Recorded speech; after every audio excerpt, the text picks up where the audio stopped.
Hello? Oh, damn it. Rie, come on. Damn it. My thing up. Why are you showing the black screen? There it is. There it is. Yippee! Okay. Hi, hello, good evening, good time zone. Yahamo to everyone. Oh my gosh. I am fed, I am hydrated, and I have hydration with me because I think this game said it's like got 8 to 7, like, no, 6 or 7 hours of gameplay, and I don't know how much I'm gonna do tonight, but I'm gonna play this game. To Kill Eros is the name. I was waiting for this one. I didn't know when this one was dropping. Was it? I didn't know if it was expected to drop today. I don't remember. But either way, I'm so glad that I have it now. This game I was waiting for is a dark fantasy BL, and I'm so excited to see the handsome men that we're going to romance. Ugh, God, I love BL. I love dark BL. And there is content reading because there are some mature themes. There's some non-explicit nudity and everything, and then I think I saw like gore and violence and stuff. But that, again, that's to be expected with this game. Again, dark fantasy. You can't be a dark fantasy if you don't have the like dark shit. Oh my god, that's cool. So cool. Okay, I guess I hit this to start, so we're gonna start. Oh, okay. I have too many imperfections. This dry, cracked shell that I live in each day, unrefined hands, claws that scratch when I cling to people, eyes that bore into them full of greed and expectations, insatiable, unfadeable, a mouth that incoherently spouts anything to keep them close. Lies, manipulation, deceit, desperation, selfishness, possessiveness, obsessiveness. Are these lovable traits? Can you look past them? I love those traits. I don't know the fuck you mean. I love those traits. The fuck?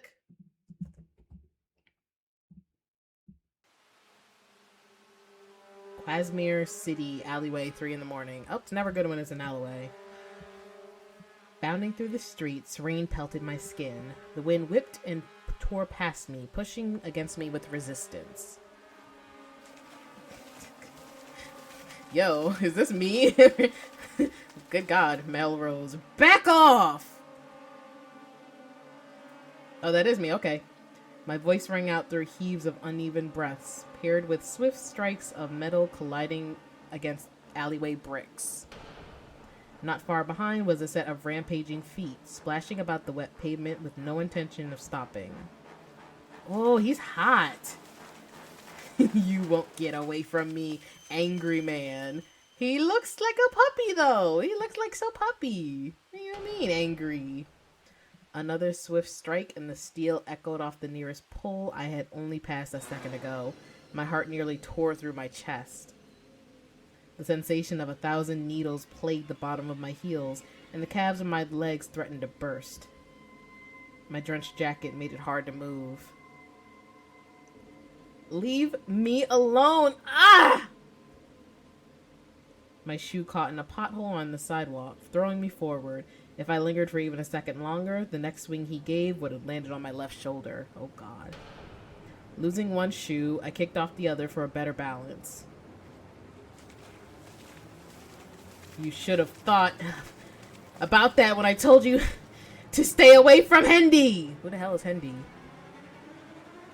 I didn't know who you were. It was true. I never met him a day in my life, but he hounded me anyway. Talking to him was like communicating with a wall. I don't care about your damn excuses. Running from him became harder. Crossing the city bridge to escape was out of the question. And I didn't know where to run next. My home was in the complete opposite direction, and I had nothing on me to defend myself. No opening to call the police. If anyone saw us, they did a damn good job of ignoring it. At 3 a.m., most people were at home, sleeping in the comfort of their beds. And then there was me, being chased by some scorned fucking lunatic. Oh my God, what are all these these are like a lot of hot people. Asher, Melrose. I hoisted myself onto the bridge railing and threw a leg over just as the voice rang out from an oncoming car. The headlights beamed a blinding light that stopped both me and my assailant in our tracks. Listen, Asher, let's just go home and stop this shit, okay? So you can tell me not to worry about him? Nah, no fucking way, Hendy. That's just so funny. Are you Hendy? He's kind of hot. I fucks with it. Please, Asher, we can just go home and talk about it. I won't ever talk to him again, I promise. Oh, God. Damn, we got a cheater over here. We got a regular cheater. This motherfucker is consistent with this shit. Am I a joke to you? You said that about the last one. Good God.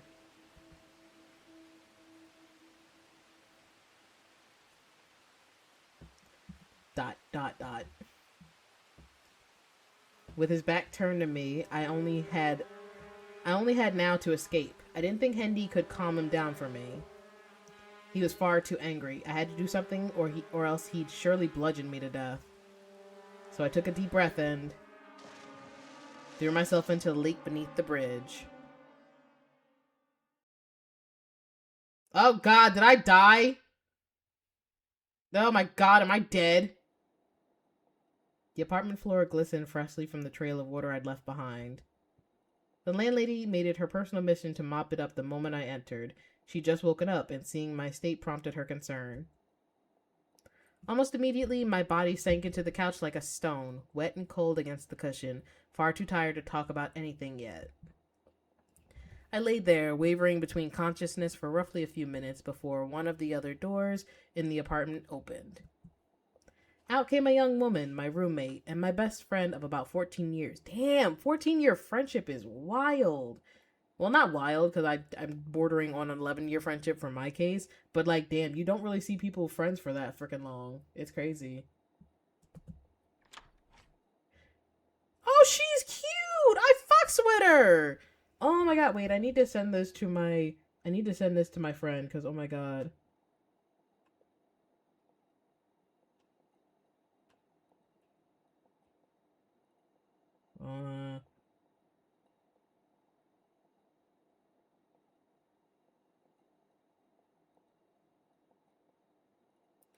I hope they at least peek at my stream because, oh, she's cute. She's so. Why don't they give us options to like. Why can't I have the options to drop the stupid thing so I can see her? I want to see her full visage. I want to see. God damn it, that sucks. What the hell happened? Why are you soaking wet? Take those off right now. She tugged at the back of my jacket, trying to peel me up from behind. Unfortunately, I was too tired to move. Can you let me lay here for a bit? Hell no. Get up. Oh, is she freckled? Oh my god, she has like oh my god. I love the tattoo. She has a little like beauty marks on her and everything. Oh my god, she's adorable. She's adorable. I fucks with it. Oh my god, she has a womb tattoo too. Oh, she has a womb tattoo. I fuck with that. Yeah, buddy. Tell me, is this Hendy's doing? Well. I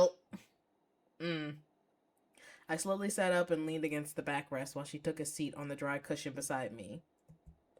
The last time we spoke, I told her I'd stay at his place for the night, so the assumption wasn't far-fetched.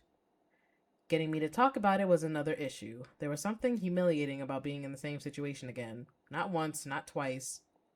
Not even just a third or fourth time. Bitch, how many times do you go through this shit? At some point, maybe you sit your ass down and decide you don't need dick that bad. Frankly, the window for hearing any I told you so's had passed. I'd rather that we didn't make a big deal about it anymore.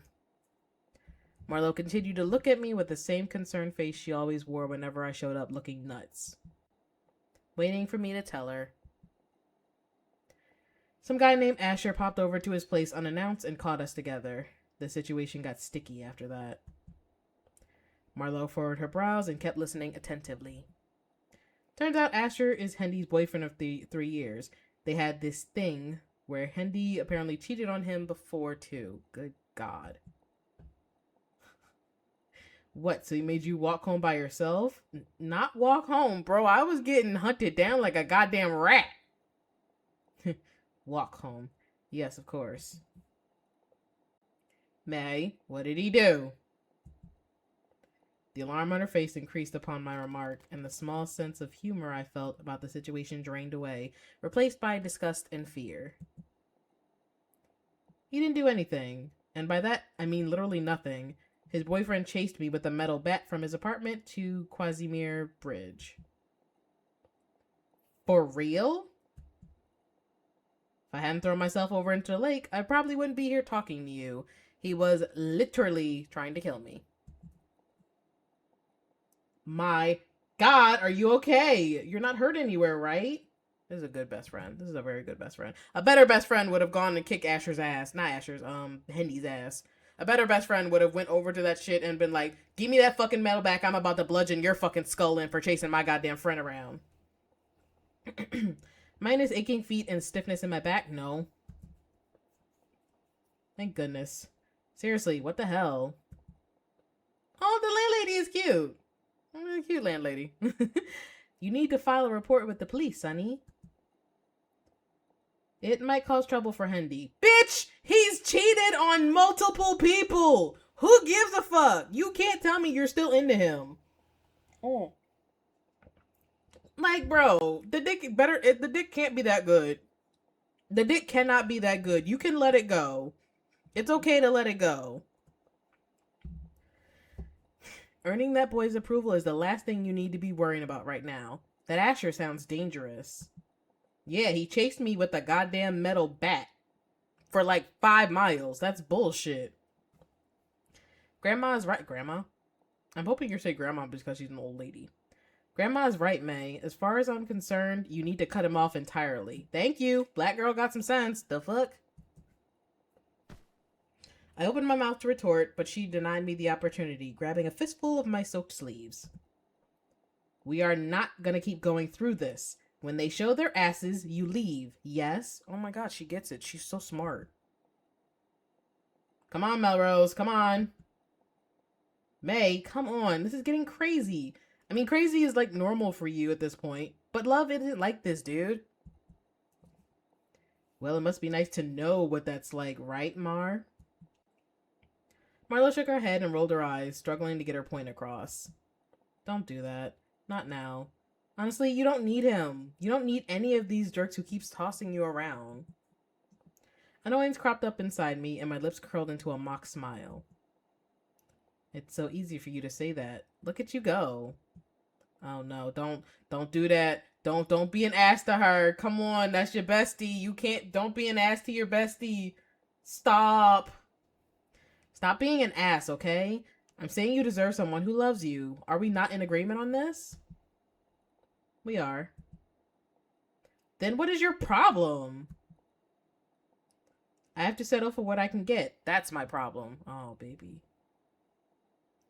You don't. Miss or Mr. Right will show up. I believe that for you. Just like you believed in praying to what's-his-face for your current fiancé. His name is Eros, the god of love. Excuse me. Oh, okay. He prayed to Eros. I was about to say, you're dating a god? Okay, that would have been funny as shit. And yes, I'm sure that helped me find Esmond. Okay. The reddening of her cheeks made the twisted feeling inside my chest intensify. I could hardly hold back the furl of my lips. A pure love that she found by praying to the very thing that held a long-standing connection to my family. But love in almost every form eluded me. Aw, baby.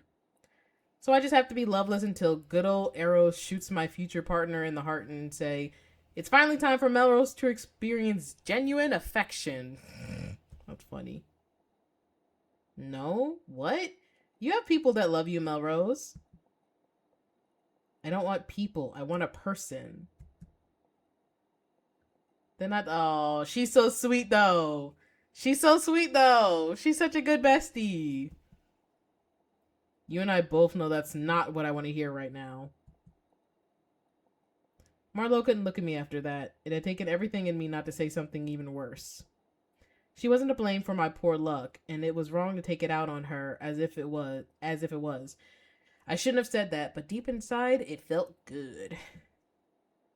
Okay, it's been a night. Before we say anything else that I'm sorry. No, not right now. Let's just go to bed, okay? Take off these Take these soaked clothes off, will you? Yeah. I'll see you in the morning. I mean, like, when the sun is up. With that, she disappeared into her room and closed the door behind her. The landlady took a seat in the chair next to the TV, playing some late-night movie. Oh, that's not a movie, that's the news! She didn't look at me, but her body faced me. I imagined that she had something to say about our dispute. Lecture me. Marlo was more like a granddaughter to her than I was a grandson. I don't think she enjoyed my upsetting her. You want to yell at me, don't you? That discussion was between you and Marlo. It has no place for me. She grabbed the remote from the coffee table and turned the channel to the 5 a.m. news, making sure the volume was a soft murmur alongside her voice. However, I believe you owe her a sincere apology. You don't want to leave things like that with her leaving and all. Yeah, hello. Hi, how are you? 10 stream street. You just lurk on my streams all the time, don't you? You really just lurk on my streams all the time. That's so fucking funny. I love it. gosh. I know at least if I have no streamers, if I have no viewers, it means you're dead. I'm cracking up. I'm so excited for this game. I'm so excited to be playing this goddamn game. Oh, there was my battery. Hold on. Boop.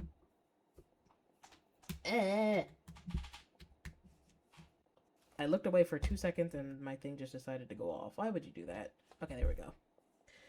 Right. A fiance meant changing everything we had. The boxes around the apartment were starting to increase and she would be gone soon. Far too soon. Not that I hated Esmond. He was perfect for her. Sometimes too perfect, as if Eros had the timing of his life finding her the absolute best match in the world. Oh my god, Davy's here? Davy, I have water. I literally have... Okay, I'm gonna drink water because Davy... Thank you for the hydrate or dihydrate. I shall drink my hydration. I was doing that already. Yeah, okay, sure. Shouldn't you be asleep? Isn't it sleep time for you? I think you should be in bed. I don't think you should be lurking in my stream.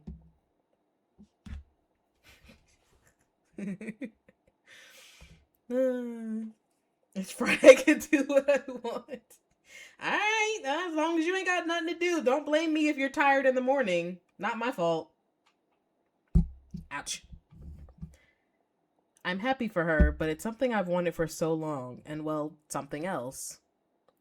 We both came from nothing, but she managed to find someone who actually wanted her.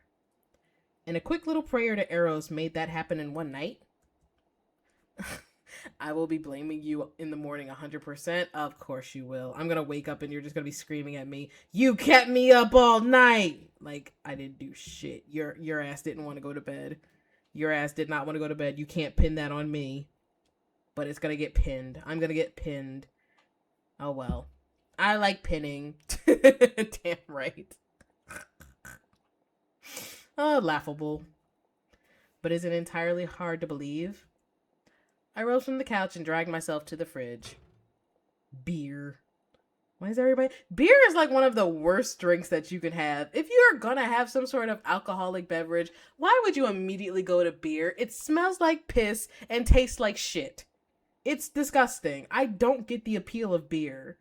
Especially the smell. Like, why would you smell beer and it smells like someone's hot piss? Why would you want to drink that? That's so disgusting. I fucking do not like beer at all. Ooh, hiccup came out of nowhere. We're running low on groceries again. A note I left for myself to deal with later. Instead, I took a can of beer from the lower drawer and helped myself to it. Ugh. Why are you smelling people's hot piss?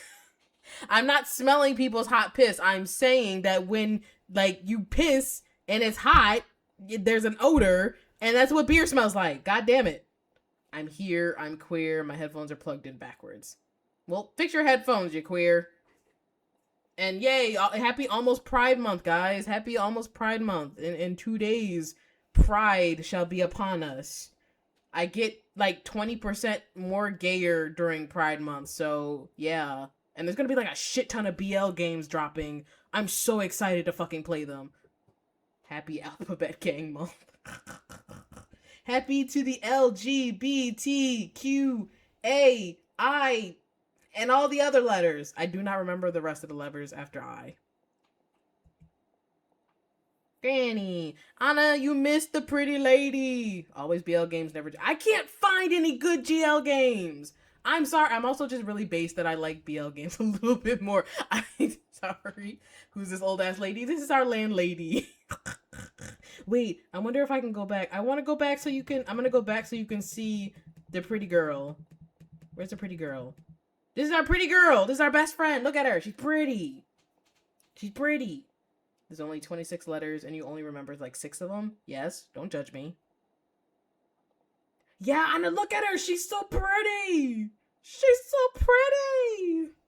Her name is Marlo. She's our bestie friend. And she got married. Well, she's about to get married. She's about to leave us.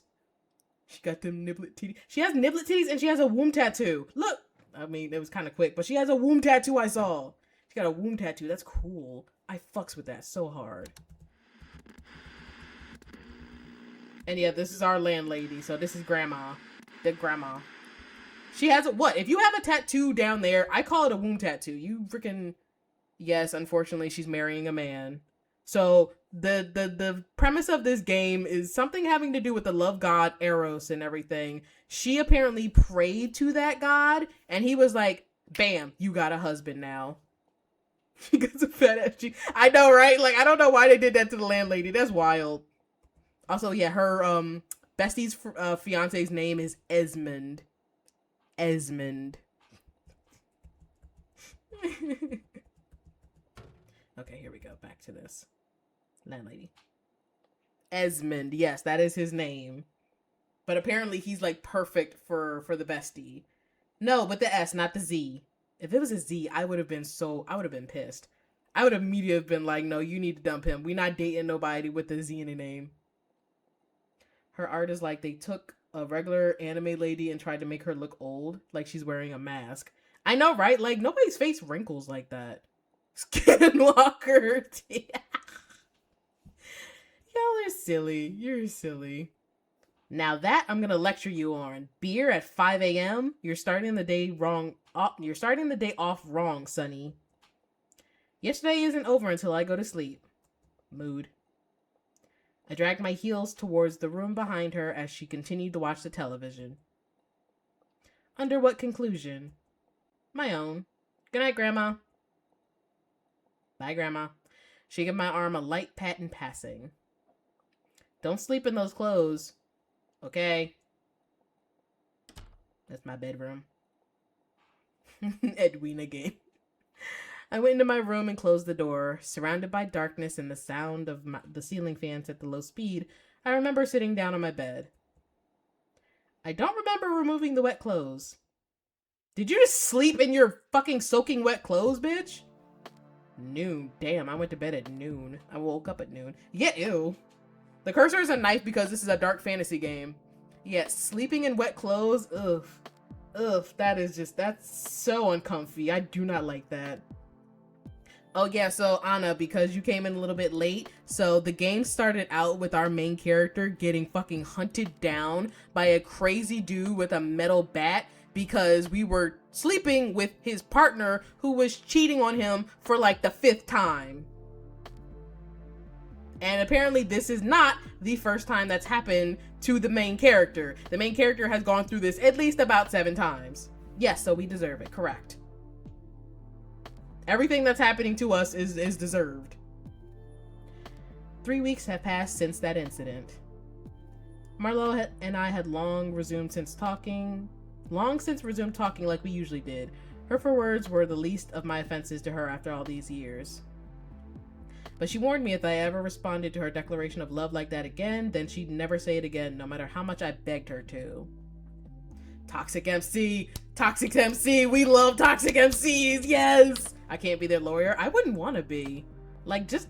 At that point, you're doing this to yourself. I can't save you, bro. I consider that a fair punishment. Was that me? Was that me? What happened? Oh, shit! How do bits work? I don't fucking know. I still don't know. I've been on Twitch for like a minute and I still don't know how they work. Well, I do know that if I set it up correctly, I might do this after stream, but you can send bits in and like throw shit at me. I can set that up later and you guys can throw shit at me when I have my little model on stream. Because I am getting a little PNG done until my model is rigged, so you can throw stuff at little PNG Rie if you want to. I think bits are also kind of like, what is it? I know for Irium, they had points and everything. And I guess with YouTube, they're like, if you send little stickers and all of that, it's sort of like super chats. I don't want to ruin the immersion. No, you're good. You're good. Can you make it money? Yeah, technically the bits are kind of like money. It's like ad revenue. It's like revenue that goes to me and shit. I don't think it's a lot, but it's still like monies. At least this is one way to get cardio in, getting chased by killers. Listen, I know I need the cardio, but at that point, no thank you. I don't want to do that. The slowly overcrowded apartment was starting to feel emptier, and Marlo was spending way less time here. Oh, yep, she's about to leave him. Walking into her room, I realized just how barren the space was. This was just a means for her laying her head down while she was away from home. Her new home was with Esmond, across the town where the people were nicer and the buildings were prettier, just like a prince taking his princess to his humble abode, leaving me to my own devices. Oh, that's so sad. I'd never truly lived alone before. There was always someone to fill the space. One may say, even now, I wasn't fully alone. You gotta get our money up. I'll have yours done soon. You shouldn't leave them lying around, even if they're clean. Yes, Grandma. Yeah, not if Grandma had anything to say about it. She lived in the flat next door, but since taking me and Marlowe as tenants, she found herself in our apartment regularly. Nowman apartments function primarily by her family. She's been running them for years and awaiting the day that one of her children returns to operate them in her stead. I recall her drunken declaration of adopting us as her kids not long after we moved in. Something about how the top floor of the building felt eerie on her end of it sometimes. Regardless, it may not have been officially inked, but she made it clear in the way she spoke to us. Why are there so many crazed buffoons these days? Bless their hearts. Not to bless their hearts. I looked up from my notepad to find her blocking the TV, eyes focused on the screen. A hamper of what appeared to be my laundry still locked between her underarm and hip. She hates them. What? She looked over her shoulder at me and pressed the power button on the TV before turning on the vintage radio she'd gifted to us. A station of old tunes filled the room. Just the unusual being usual is all. Don't you worry your head about it. The unusual being usual, huh? What does that mean, Grandmother? She approached me, rummaging through her pants pocket for something. An old worn, hand-sized envelope with some sort of sturdy thing inside. It took a moment to recognize it as a letter I'd received from a relative, one that I'd thrown out years ago after being upset that they never reached out to me when my parents died. Why do the main character's parents always die? Why can't someone be toxic but still have, like, parents that are alive? Why they gotta die? Jesus. Let me see the news, Granny. Granny said, nah, you don't need to. The news is just newsing. I hadn't seen it in 4 years. Oh, she kept it for us. Where did you get this? Oh God. Just the other night, Marlowe came to me and told me to give it back to you. Said she'd forgot she'd been keeping it all this time. She placed it in my palm and cracked a faint smile. Her eyes twinkled with interest. Granny is nosy. Granny is so nosy. Not facts, but with the... Thank you for getting... Yeah. A relative I broke ties with when they didn't contact me after my parents died. Thanks, MC! Totally didn't know that. You should open it, see what's inside. Oh my God, something better not kill me. Part of me didn't want to, feeling just a bit of the same disdain as before, but I'd be lying if I didn't say that I was curious. If not just to please her, I opened the envelope and pulled out a wooden case. Excuse me? A wooden case? What's in it? A pair of glasses? The fuck is in this bitch? Can I open my mail in private? A pair of glasses made with a prescription just for you? If it was, would you gift it to me, Sonny? I'd humor it. The fuck is that? Is that a pen? That's a nice ass pen. Holy shit. But it wasn't a pair of fancy glasses. In fact, it was a vintage rose gold fountain pen with a red shard embedded in the base. That's a pretty ass pen. Oh, I want that. It looks priceless. Didn't you speak of something about this from your mother? Aw. I continued to stare at the item and recalled my mother's musing about an item owned by my great-great-grandmother, something that fueled the wild stories of Eros in my family. My mother always wanted it when she was younger, but my grandmother kept her distant from my great-grandmother because of her strange babbling and habits. My brain is breaking with this. What? Philosopher's Stone? That'd be cool. My mother never got to play with her, let alone touch the pen. I really thought that said touch grass. I was about to be like, damn, your mom didn't touch grass? That's a shame. Yeah. Did Mar say where she found it? No, just that she'd kept it to give back to you when you were ready for it. She said you'd throw it in the trash. I did. I thought it was gone forever, but she had it. I can't believe this. What was the story behind that pen again? Something involving the tale of Eros and such. I know you two had a thing for mentioning it when you arrived here. The tale of... Do I say that as Psyche? I'm gonna say that as Psyche. This pen is a family keepsake that passed from generation to generation. Rather, what's inside it. Excuse me? A smooth texture dragged across my fingers. I directed her attention to the shard ingrained in the intricately designed pen. My mother once told me that it had been a kaleidoscope at a point in my great-grandmother's life. It changed forms across decades, centuries even. The only consistent thing about the keepsake was the red shard embedded in it. This is cool. Correct pronunciation? Thank you! The veritable treasure, the broken piece from Eros' arrow. Ooh. It's the remnant from Eros' arrow. The one that Psyche took and fired at him once he'd gotten close to her. What? What? This is cool. What is this lore? That'd be cool. Imagine writing, if we use the pen and write someone's name, do we make them fall in love with us? That would be banging. That would be banging. I fucks with it. He caused her so much emotional turmoil, and when she was finally at her wit's end from all his mischief, she took her revenge by shooting him with his own arrow. Damn.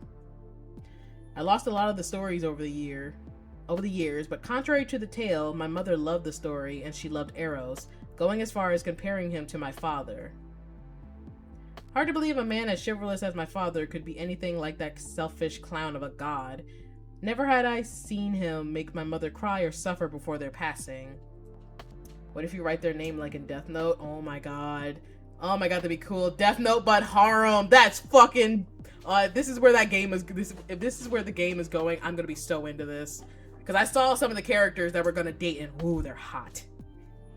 They were a perfect match too. So how come... So, like, did your family piss off Eros or some shit? Like... Are you part of the lineage from that god that fucked Eros? Fucked Eros. I didn't mean like that. Pissed him off, pardon me, or shot him, whatever. Like, is that why yo ass in particular can't find love? Shit. Yeah, he had a nice mom. He had a nice dad. His best friend is awesome. Maybe this love god just hates him specifically. Damn shame. Is that the tale? I remember hearing something like he shot himself. You see, he felt that there was only so much that he could do to give everyone true love and care, so he gave up his body to the earth to spread love across the planet. Well, that's dumb. Landlady, that's dumb. I like the other version of, him fucking around and getting shot. Nobody wants him be like, oh yes, he was a gracious god. He wanted to provide love to all children, so he sacrificed his body to the earth to ensure love would flourish. That's boring. I do not care for Eros and Psyche as far as Greek fables go. I'm not too well versed in the Greek mythology as much as I would like to be, or as much as I was back in college and everything, because I did take a course on Greek mythology, but I have not done anything with it like in the longest time. I feel like I should, because every time I read about Greek mythology and the gods and everything, it's so interesting. It's so interesting. And actually the book that I'm writing has sort of a god mythos and everything. Although not exactly Greek. I'm kind of basing it off of Chinese mythology. So I got to do research on that. But still interesting to see different gods and different perspectives. Are you sure that you're remembering the tale right, Grandma? I don't know, Sonny. I hardly pay attention to that stuff as much as Marlo does. Young people are quite into the whole praying to the god of love thing than us old folks. Grandma not getting no pussy. Granny remember the tale wrong. You didn't believe it in your youth either? No, of course not. To me, it was all just silly as fortune reading and horoscopes, but I enjoyed listening to my friends gush about it. Even my late husband said something about praying to meet me. Hopeless romantics are adorable. Hey, I'm a hopeless romantic. Fuck you. Fuck you, damn it.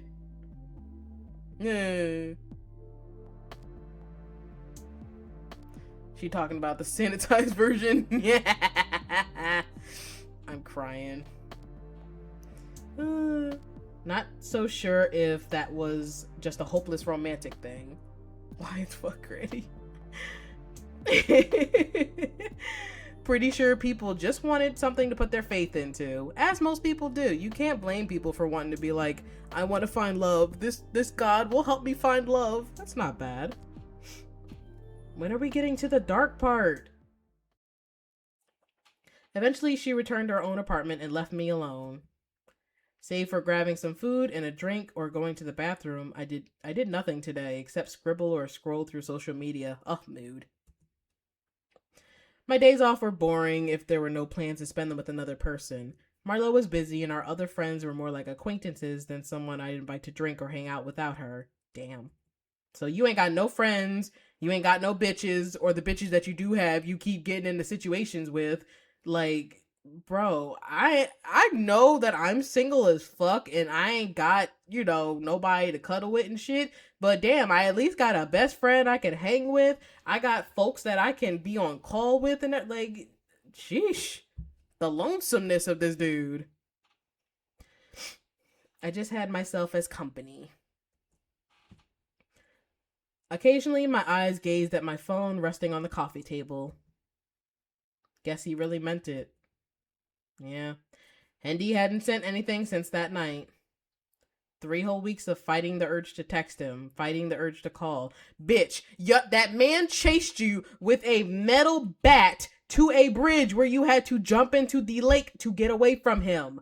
Do not call him. Be strong. He gonna be extra touch starved and hungry. Find your own man. Right. You know that he has a bitch. You know that he has a man. And you still want to call him? You still want to talk to him? Oh my god.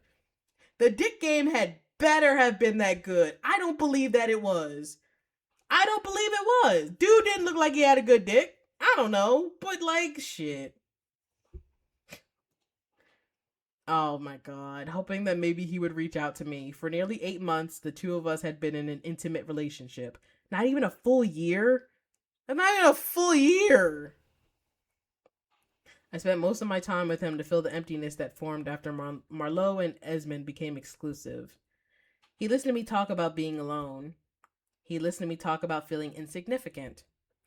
But did he ever absorb what I said? Did he even care? Obviously not, bitch. People play around with you. I fucked a boring looking dude, but his dick name was Peak. Okay, makes sense. 8 whole months, and he didn't care about a single thing I said or did. No shit. Apparently he's cheated on his partner of 3 years multiple times. Why do you think he'd give a shit? Probably didn't care. Right, like what? Only what he could get out of me, which is sex. Again, ugh.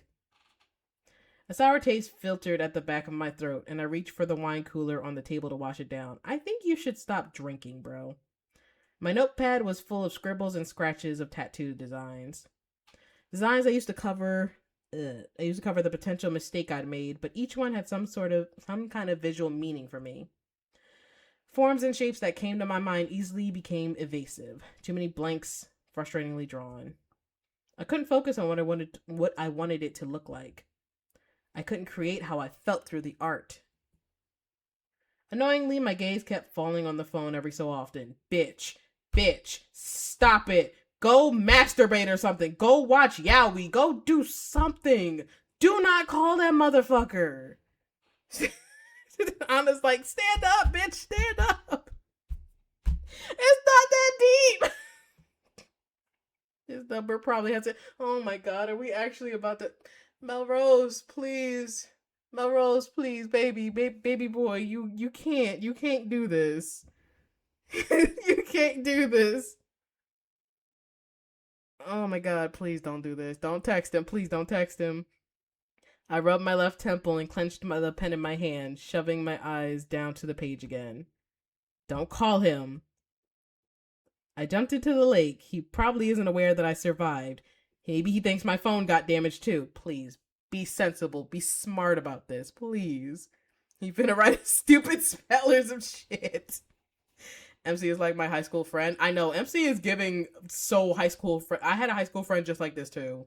How old is this guy? I don't know. They didn't give an age yet, but he's definitely a young adult. He is not no goddamn teen. Don't text him. Bitch, please. Asher's likely with him, the motherfucker with the metal bat who chased you, so he probably can't spare a second to talk to me.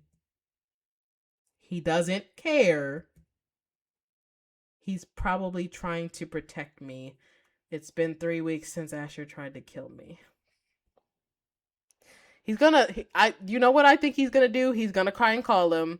The phone's gonna pick up. The motherfucker is gonna be fucking another dude. Not his boyfriend. He's gonna be fucking another dude and totally forgot about Melrose. This is what I'm getting. This is the vibes that I'm getting. That he's gonna answer that phone and he's gonna be in the middle of fucking somebody else. It's so sad. It's been 3 weeks. Please, let it go. 3 weeks. Why didn't he at least check on me? What? This is what happens when the side pieces think they are the main piece. Motherfucker, you are not the main. Oh my god, I'm supposed to want him to have a relationship. Am I supposed to want to get him hooked up with someone in this game? This is only making me want him to just like, bitch, stay out of relationships for right now, please. Starting to think he gets off with being a killing conquest. Like, dude, you're saying, why didn't he check up on me? Oh, he was just protecting me. His boyfriend did try to kill me. Boyfriend, 3 years, 8 months. You are the side piece. You are the side hoe. Motherfucker, you are not the main character. Well, you are the main character in this game, but that story is not yours. MC is so cute. Like, we can find you someone. Oh my god, maybe he already tried to text or call me. I extended my hand to the phone. Stop, stop, stop. Back off. Don't touch it. Don't touch it. Feeling the coolness of untouched screen against my fingertips. My arms shook and my fingers twitched, rejecting the urge to curl around the device. I can't, please, please God, I don't want to deal with this right now. Oh shit, who is that? Hello? Why was he so hype? Why was he so hype?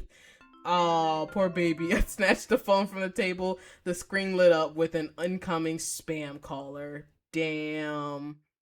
Damn. He got baited so hard. He said, fuck you. That's what the fuck he gets. That is exactly what your ass get. I quickly declined the call and slouched back against the backrest. The radio continued to rattle on. Music stations have changed to podcasts now. The window behind me casts a large orange light over my form on the couch. Oh, hold on, my window's making noise. I gotta close my window. Ah, fuck! Stop that. What are you doing? Stop that. There we go. Besides the radio chatter, there was the occasional sound of the fridge. Maybe a thump from outside of the apartment, but other than that, the atmosphere isolated me. Go outside and find somebody? Somebody that's not in a relationship already. No. I caved. No! Dude! Have some self-respect, please!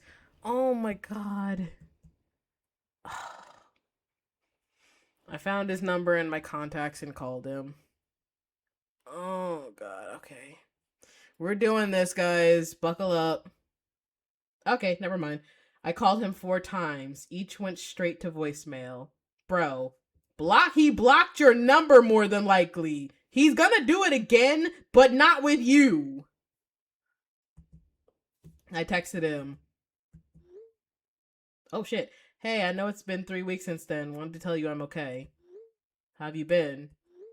Asher didn't seem too happy that night. He chased you again with a metal bat, was ready to kill you.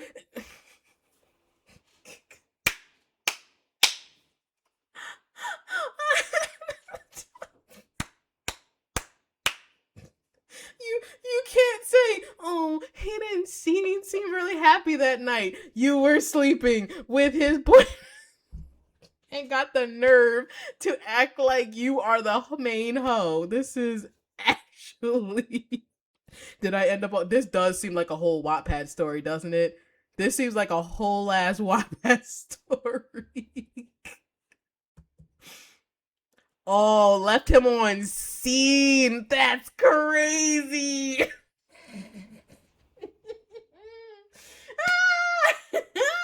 I love that. Good. Get fucking wrecked, bitch. On scene.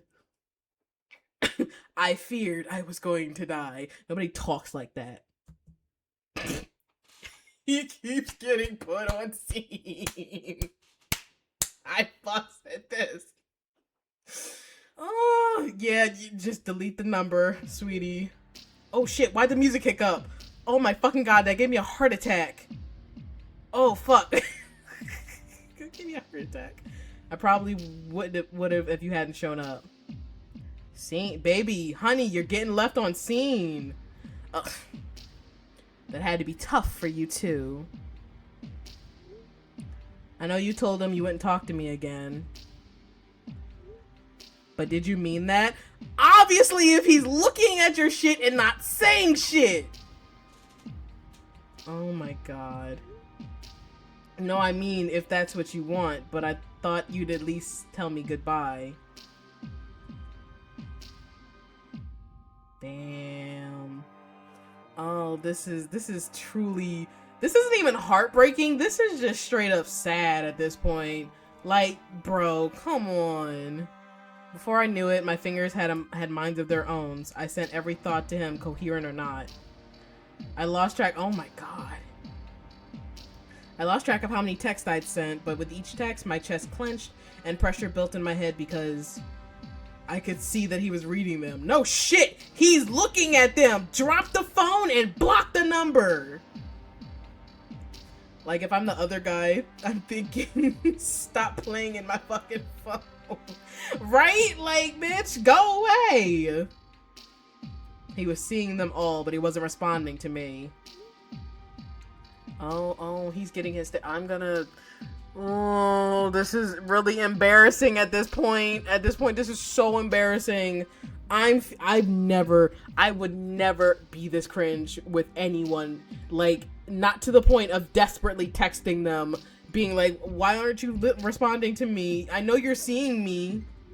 Are we the yandere? Now that would be interesting. That'd be cool. If this pushed him over the edge and he suddenly went apeshit, that would be fun. I'd love to see that. I can see you are reading them. Do you really not care about me? Dude, his boyfriend literally said he's cheated multiple times with multiple other motherfuckers while he was dating him for 3 years. You were with him for 8 months. That's nothing. That's a sneeze in the water. Come on now. I cannot believe this is our MC. He's gonna have to do a lot to come back from this, because oh my god, this is desperation at its finest. Does 8 months together mean so little to you? Yes! Yes, it does! Literally! It's 8 months. How far in the game literally, we're still at the beginning, Davey. I've only been playing for less than an hour. This game has, from what I saw, like 6 or 7 hours of gameplay. Is like 4 different love interests and shit. I haven't even made it to the love interest yet. We're still just harping on this motherfucker that, like, his boyfriend tried to kill us. I might actually drop this game if I were playing this myself. Yeah, well, I'm a trooper. I will always stick it out. I want to see where this goes. I want to see if there's a redemption. 8 months as a side hoe and he think he's special. My shoulders shook, my neck tensed, and my teeth gritted. He just kept reading and not responding. Was he even there? Yo, it'd be so funny if it was the boyfriend reading this shit and he's just like, I thought you weren't gonna text him. Why is he texting you now? Honestly, I didn't know, but the rage welled up in me the longer he ignored me. Oh. Oh shit! Guys! Oh shit! Wait, guys, he's calling. Holy shit. Ooh. How much we betting that he about to get cursed the fuck out? How much are we betting that he about to get cursed the fuck out and be like, yo, stop fucking messaging me already? I'm really hoping that that's what happens. I want MC to get that fucking slap to the face and be like, bitch, back off. Or maybe it's the boyfriend. Please. I'm gonna let him crawl back. Ugh. Don't say that, Davey. Don't say. Oh, y'all don't think so? This is a trap. Okay. We finna get lured. Oh yeah. Oh yeah, cause oh my god. Okay. He actually called me. I answered after a few rings. Oh. Oh shit. Have you lost your mind? What did I tell y'all? What did I tell y'all? I knew it. What did I tell y'all? A chill ran down my spine at the tone of his voice. The distant sound of music in the background led me to remember that he normally worked a shift at Solar during this time of the day. Why haven't you called me, texted me, anything before now? You jumped off the fucking bridge. I was scared as shit. You were scared and that kept you from reaching out? Yes, Melrose, you jumped in the lake. I thought you were dead. I hadn't heard from you until now, and this is how you come at me? I know you're not about to twist this shit on him. Oh my god, is he about to twist this shit on him? I would love to fuck his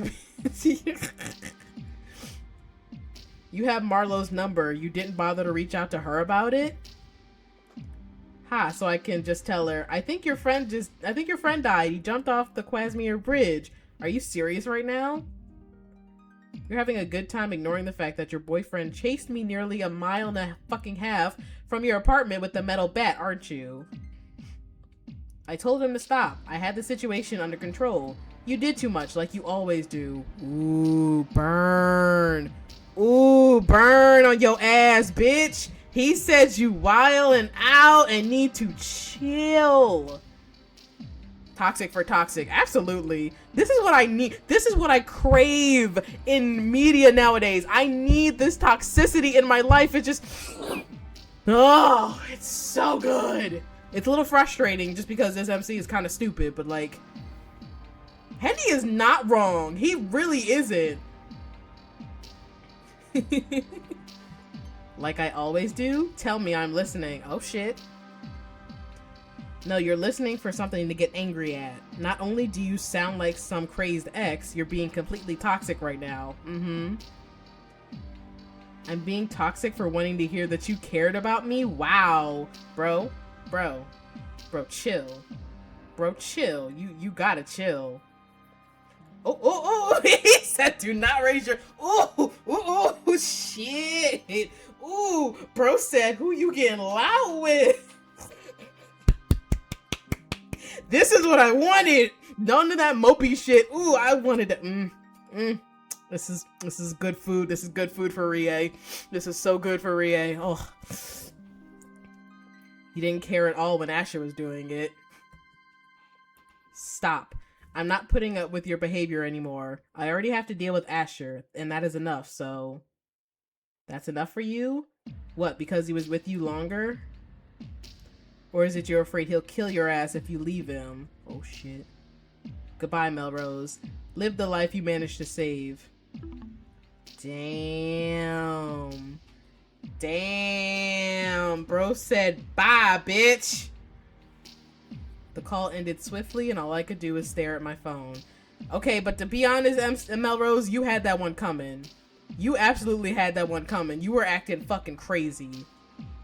Live the life you managed to save. Yeah, you could have died when you did that.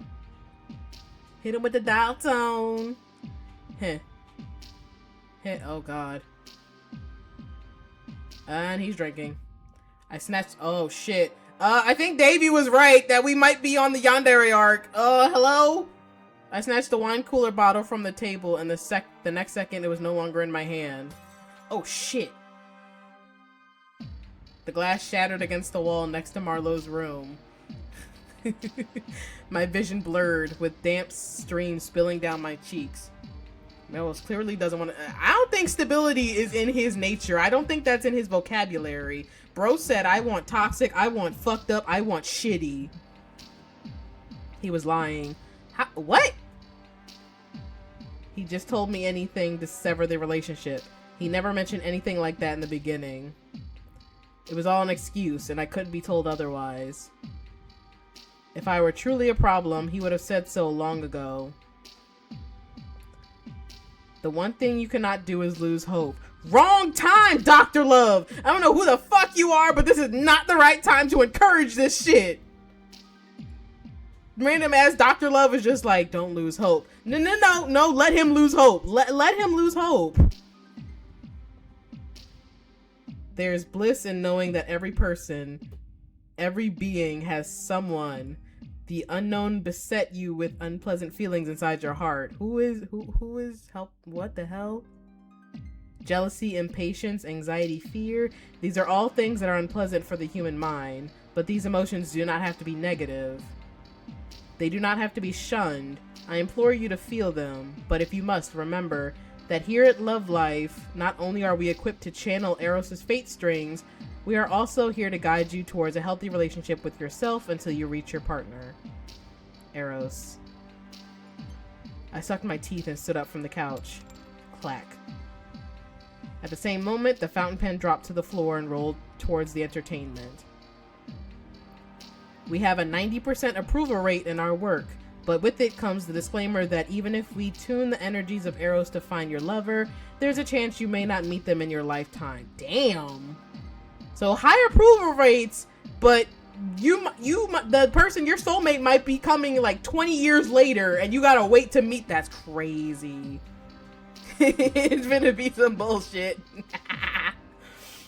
That makes no sense at all.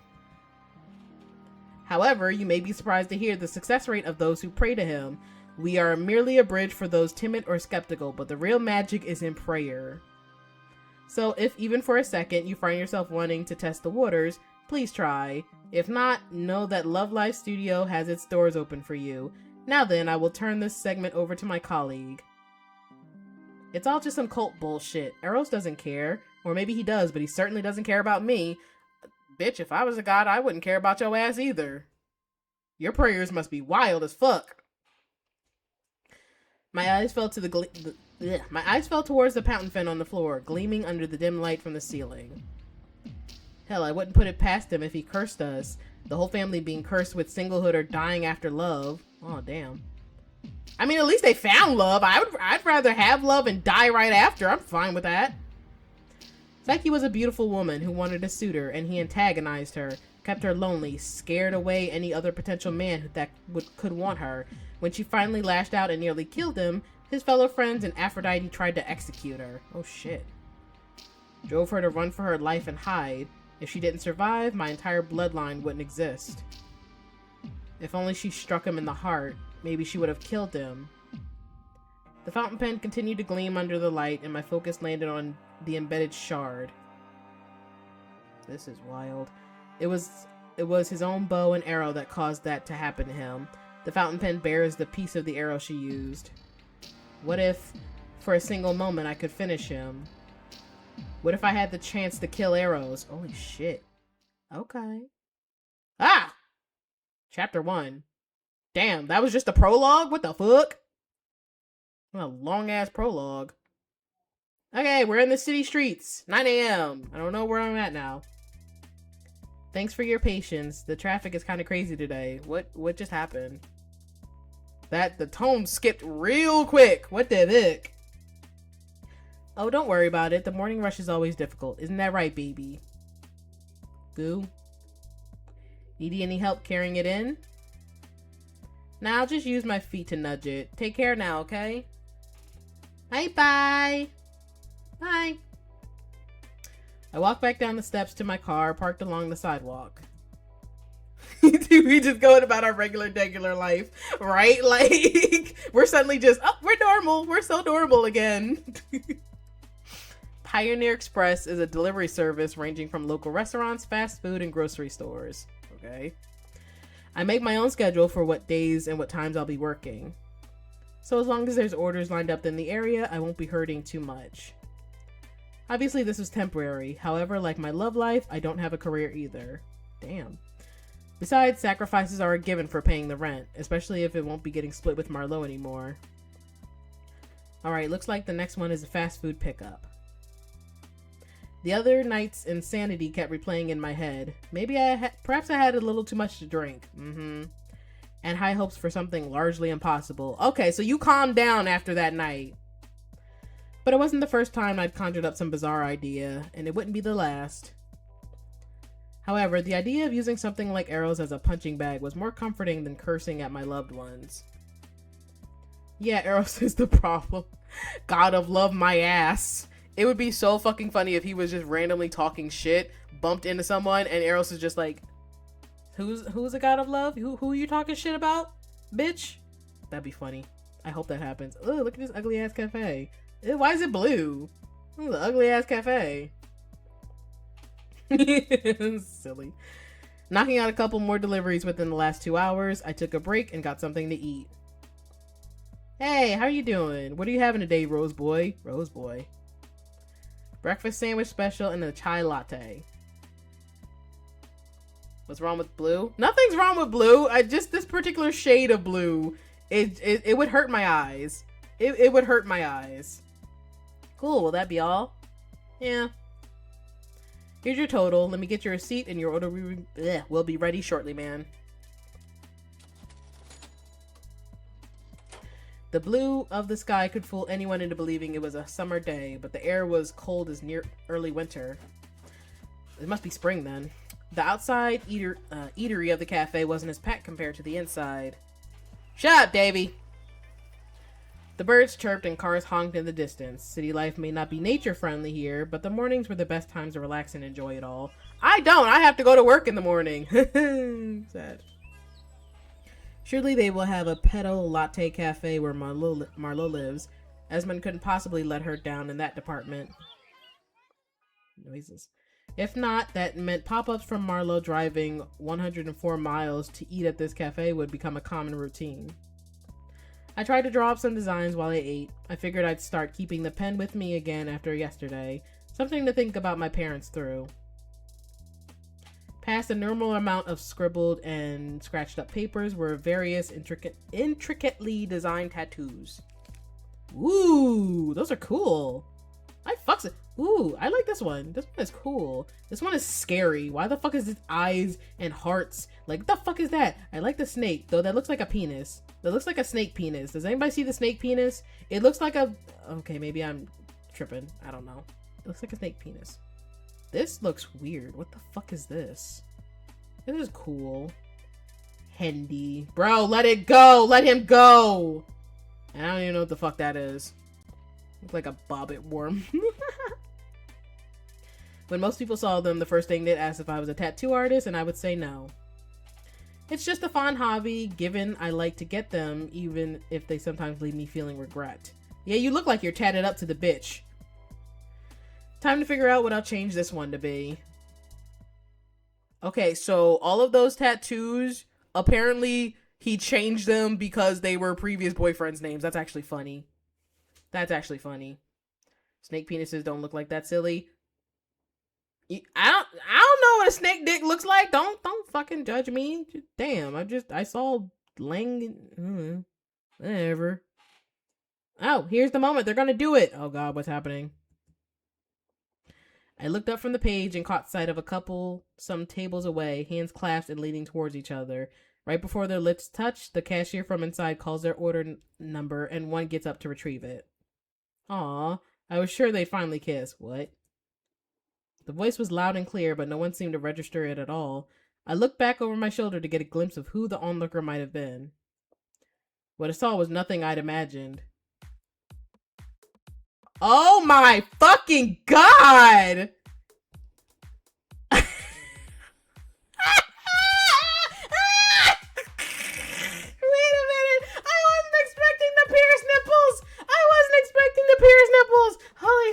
Holy shit. Guys, help. He's cute and he's got pink hair and he's got fangs. Oh my god. Look at them. Okay, brain just immediately short circuits. God damn, I can't even fucking talk. Okay, Rie, breathe. Breathe, Rie. Breathe. It's definitely gonna happen today. They're a little shy, but they just have to get into the right mood. A large, bulky male with a sunlit smile and some strange getup practically towered over me. If nothing else bizarre about his appearance alarmed me, it was the big, angelic wings that protruded from his lower back. His tits are huge. He's so huge. I'll just wait a little and see how the rest goes. And oh right, this guy's drawing.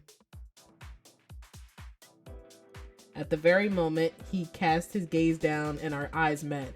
His eyes fluttered and flickered when he registered I was looking at him. I also just noticed we have piercings. We have the collarbone piercings. That's so cool. I feel like those would hurt. I feel like the collarbone piercings would hurt. He also looks like we're now his problem. Oh, god damn it. As if to make sure he was right, he leaned closer, to which I leaned back. Wait, can he see me? Hello? Left to let my sister in. Welcome back. Welcome back. We have man titties on the screen now. Now it's seeing man titties. I'm gonna assume this must be Eros, cause bro just popped in, was like, hey yo, they about to kiss. Oh damn it, it ruined it. He just popped in and was just like, hi. No shit, I can see you. Damn, he's kind of hot. Ah, why did you scream? What? Hey, hold up. He tried to turn and make a run for it. I caught onto a small cluster of his feathers. Ow, stop, you'll rip them. Oh shit. Did he hit me? A strike to my arm sent me spilling to the ground with a couple dislodged feathers in hand. Oh god. He cute, but his fit is trash. You're so mean. From the cautious looks around me, my suspicions grew by the second, but I couldn't afford to worry about that. I hurriedly collected my things and chased after him. The chase led me up to the rooftop of some apartments, where I found him shyly watching me as I joined him. Despite his enormous size, something about him felt innocent and cute. I snorted, feeling humored. Okay. Are you done running now? I can't believe you're able to see me. Like, really, really able to see me. Please, Big Bottom. Please, I beg for nothing else. I beg for nothing else but to make this motherfucker a bottom, please. It's all I want in life. Please, we want the big bottoms. I'm gonna cry. I'm getting emotional. Yeah, I can see all of your muscular greatness. I fucks with the nipple rings, though. I fucks with them so hard. Did my invisibility cloak fall? You have that? That can't be right. The couple and everyone else would have certainly seen me too. Are you a human? Pretty sure I'm 100% human, but what are you? I'm a Cupidine. I'm going with that. A Cupid? You mean the little angel baby with the bow and arrow? Haha, no. Is that what humans think we look like? Close enough, but I'm sorta not a baby, obviously. Yeah, obviously. That you are not. His face reddened at my suggestive agreement, but he carried on as before. You know, it's cool that you can see me. I mean, it's not like humans couldn't if I just allowed them to, but we're really not supposed to because that may complicate stuff. He's blushing, it's so cute. How so? If humans could, like, tell we're Cupids, they'd be more likely to harass us while we're working. Scouting Cupids have a duty to ensure that they match all of their assigned pairs per day. Ooh, okay.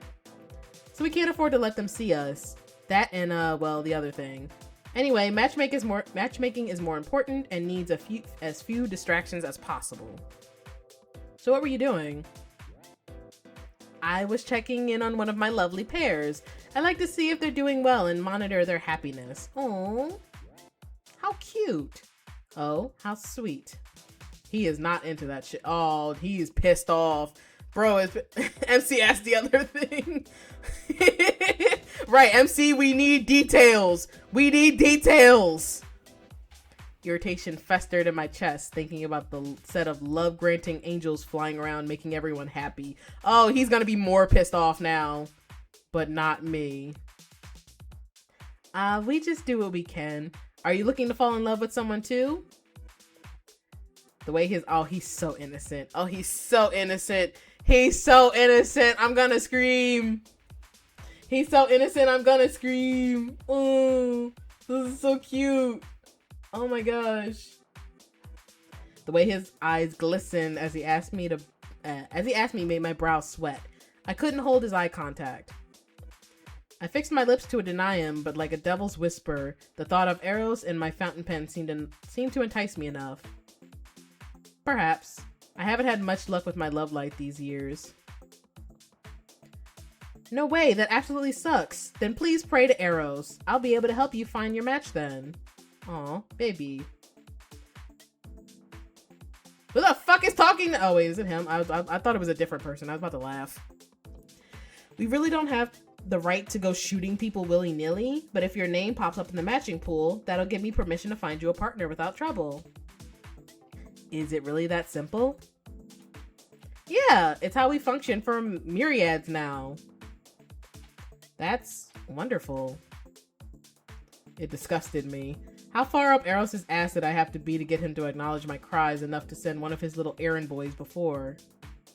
If it were that easy, why have I failed so much until now? Your prayers probably suck, dude. He had to have cursed me, denied me, blocked me out. There's no way it was ever that simple for me, and right now, I find it hard to even accept such a dumb little attempt at a handout. Fuck that.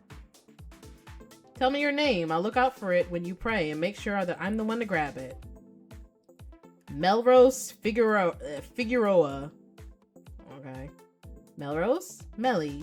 Melly! He called us Melly! That's cute! Oh, that's a cute little nickname. I'll commit your name to memory. He closed the distance between us and took my hand, clasping it between his own. It was so tiny within his hold that I felt self-conscious.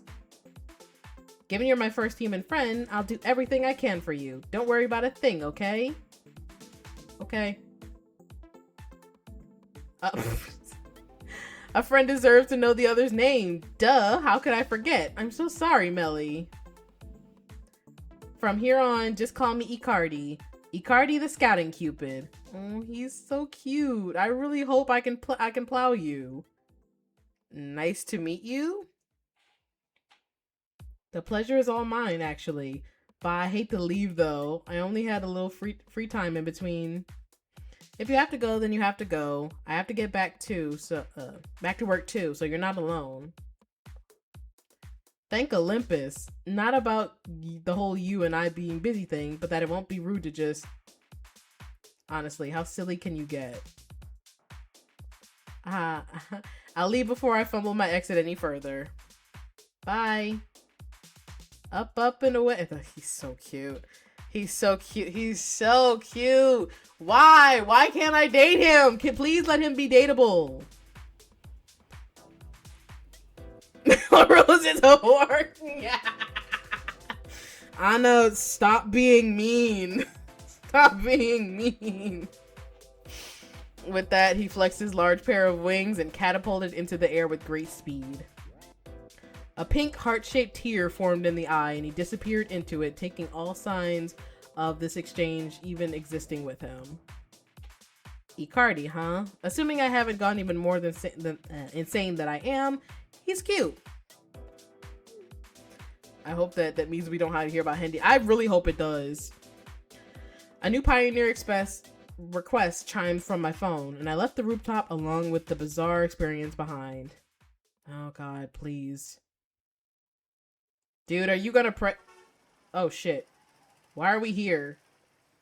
The traffic was brutal in this part of the city. Oh my god, we're actually going to the Love Den. The place that apparently if you go to them, they can find your love. Being the heart, it was bound to have the most activity. Some festive stuff caused them to block off several roads. That would have been a heads up to me if I'd actually dared to pay attention to this morning news fully. I ended up having to leave my car in the parking lot and up the street and walk down the sidewalk to the studio carrying a huge bag in my arms. As another person went in, I rushed behind them to avoid getting stuck outside the door. Oh, God. Where's the receptionist? There was no one to greet me at the front desk, just an empty chair and a sign saying, "Be back soon." I didn't want to wait around to ensure that someone picked up the order. I had other plans. However, the transaction of in and out goers was so frequent that someone could simply steal the bag if they wanted to. Or maybe steal something from it. Fine, whatever. I leaned against the desk, impatiently wrapping my fingers against the wood. Eventually, a booming voice and commotion came from the back halls. What the hell was that? Oh, shit. An angry man came storming past me and slammed his hands on the desk. Oh, okay. Where did she go? She should have been back by now. Where the hell is our food? Food? The man looked at me, then at the large brown bag next to me. Yes, food. Is that it? Yeah, bro, take it. I don't want no smoke. If you ordered from Surf and Taco, then yeah. Oh, okay. Hell no. What's going... Oh, God. Oh, God. Don't get beat up, bro. I don't know. I got an order from Surf and Taco directed here, and I'm just waiting on the owner to come confirm it. Right. We're just literally just the delivery dude. You ain't gotta be swearing at us. We ain't did shit. The man scoffed and rolled his eyes, extending his hand to take the bag. Well, I'm the owner. Okay. Are you testing my intelligence now? You just said you didn't order this. Oh, shit. Okay, I thought he was about to punch us. That movement was a little too fast for me. Imagine yelling at the delivery courier, right? Like, that's just weak shit. That's some weak shit right there. I grabbed his hand and flung it away, earning a glare from him. Why does that matter? Don't you want to leave anyway? Surely you have better things to get to. I'm sure you know that even if that's obvious, there's a perfectly good reason I'm waiting around for the actual owner. Look, I don't care. I'm hungry. Barbs hasn't gotten my team our food and we're starving, so I'm taking this bag, and she can deal with that disappointment when she comes back.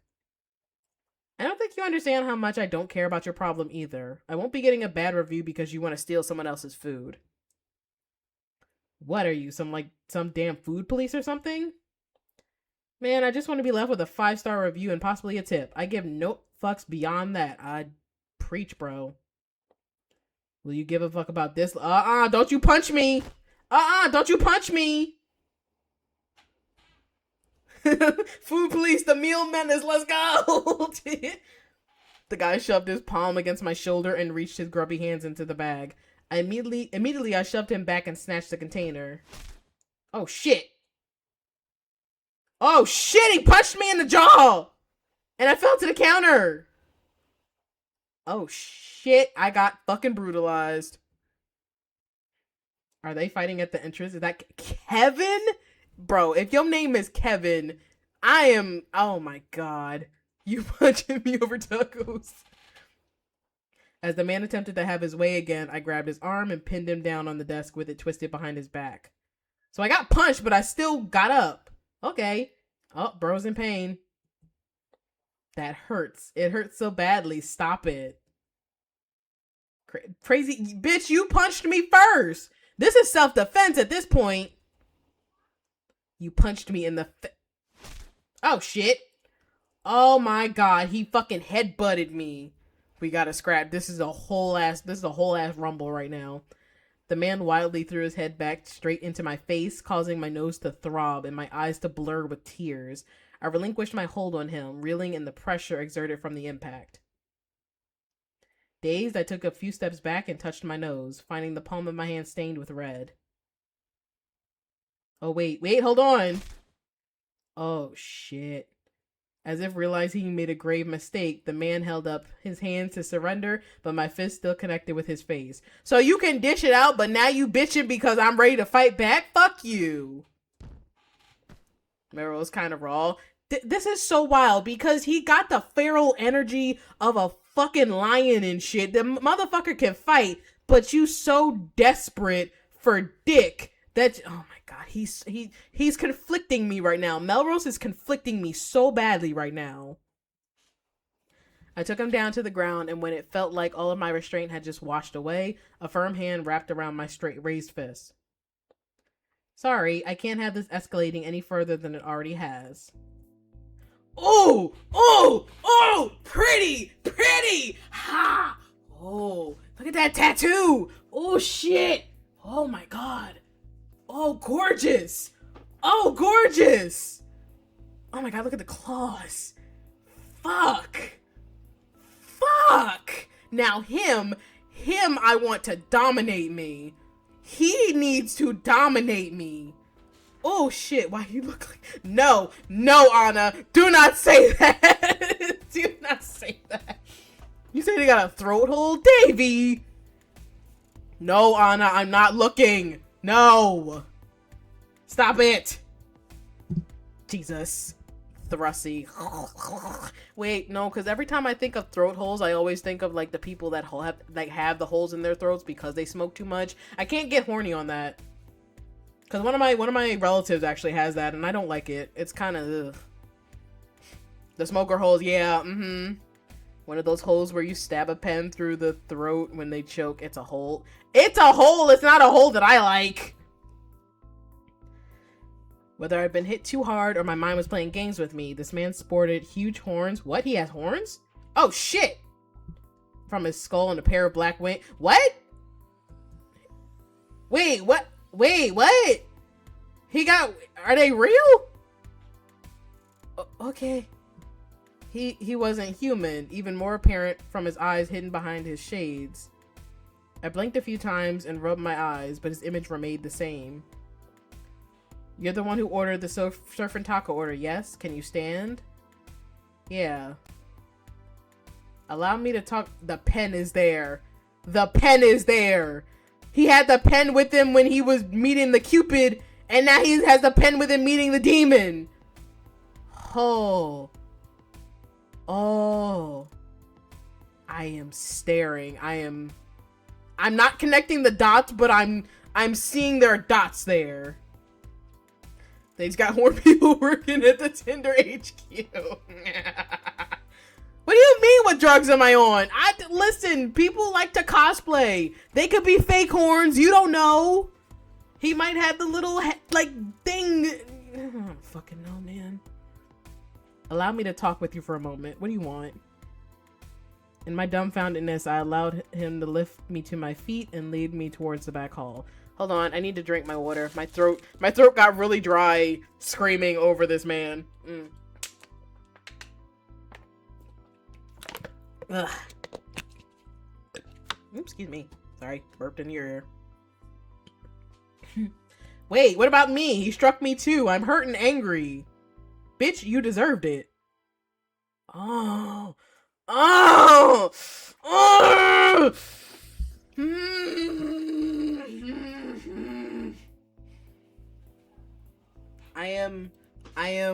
I am so chill. I am so zen right now. Why can we see his heart?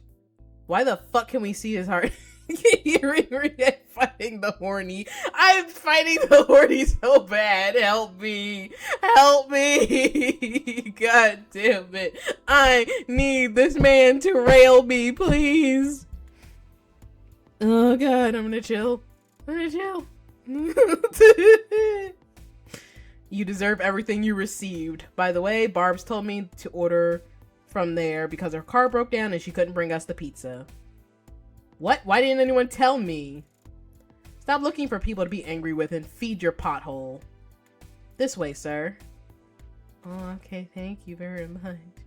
He led me into a studio room and eased me down onto a quilted couch in front of his desk.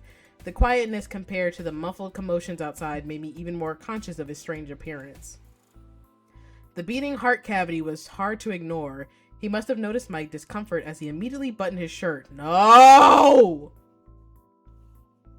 Apologies if too much skin is uncomfortable for you. It's not! Keep it unbuttoned! I love skin. My thirst is in me. Can you touch the heart? I kind of want to.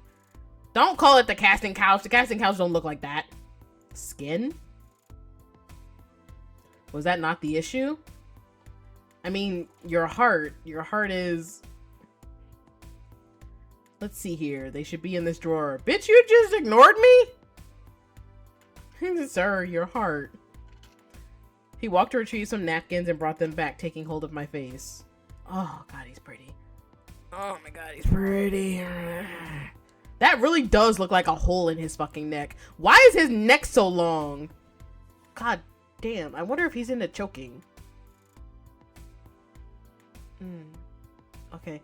It doesn't appear to have bled much. You should be fine. I got distracted for a second. I assure you that such barbaric behavior doesn't take place here often. His name is Kevin. Ew, I don't like that. Kevin can be ill-tempered, but I suppose today's hangriness got the better of him. There's no good excuse for it, but I hope you'll overlook what happened here. He gently wiped the blood away from the corner of my lip and from my nose.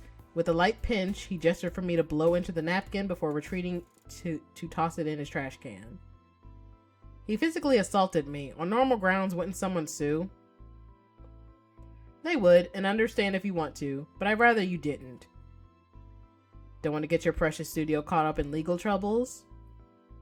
Precisely. However, the studio's image is the least of my concerns. I'm just a busy man. I would rather pay you off myself than getting involved in legal affairs. Okay, sure, give me money. But I'm not, shit, I won't sue. 10K if you please. I'd say give me 10K. Let's go.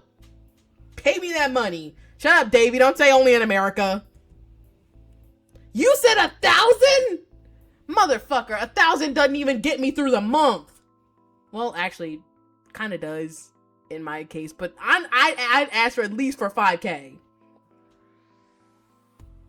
It literally, especially if people are just like, yeah, instead of going through the legal route, let me just pay you off and be done with it. Nobody is saying no to that. Is that all? Yeah, bitch, 5K. 5K at very minimum. 5K at very minimum.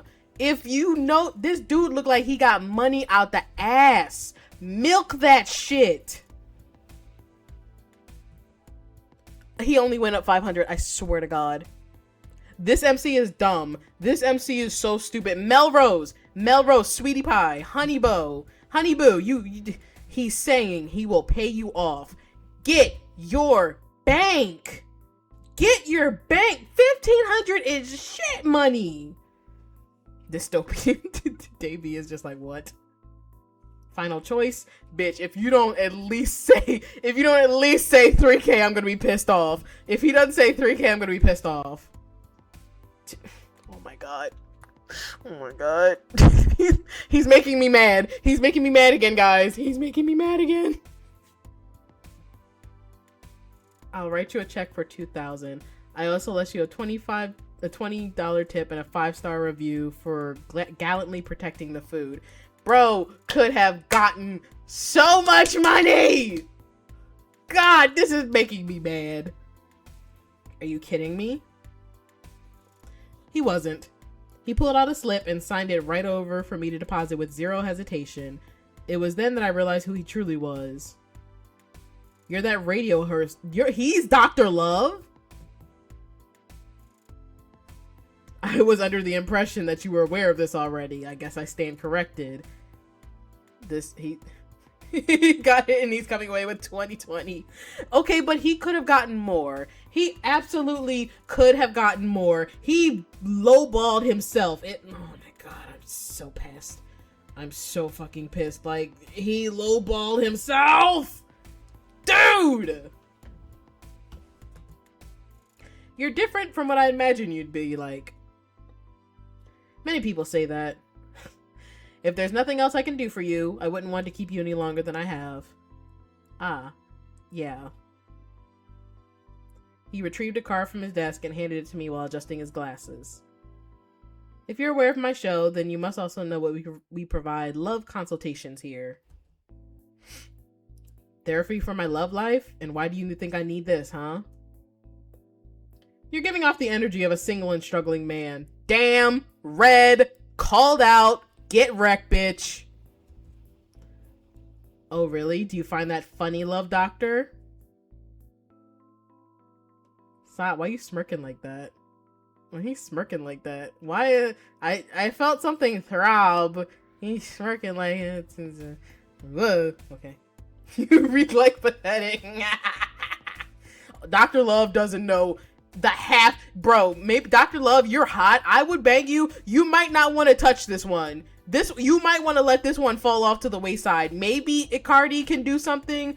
I'm not sure. I don't know, but maybe leave it. Oh shit. Maybe leave that to him. I don't know if you want to get involved in this. This might be a waste of your shit, of your resources and everything. You might not want to tackle this one. I'm just offering to help you fix that if you so desire. An option, if you will. Thanks, I guess. Please hold your thanks until you decide to actually receive my aid.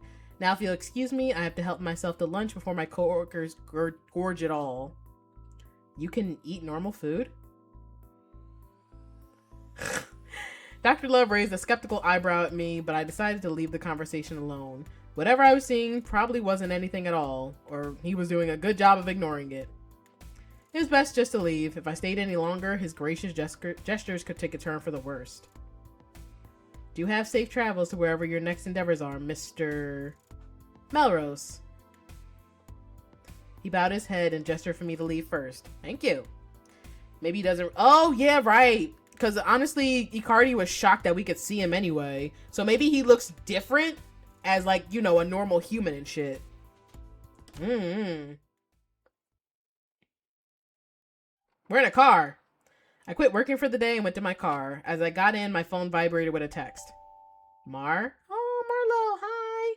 I won't be coming home tonight, but I'll be over first thing tomorrow at noon. We can grab some food before we move the rest of my things. Oh, baby girl. I can only imagine that she and Esmond were having a great time with no desire to end it soon. I grabbed the steering wheel and let out a loud sigh. I need a break. Let's go get a drink. You really need to stop drinking. You really need to stop drinking. I'm starting to think this is an unhealthy habit for you. And we're in a fucking bar. God damn it. Dr. Love's check contributed to a night of fun at the club. I had dropped off my car back at the apartment and walked the distance since Solar Bar wasn't a very long walk. Well, at least he's walking, I guess. Not driving.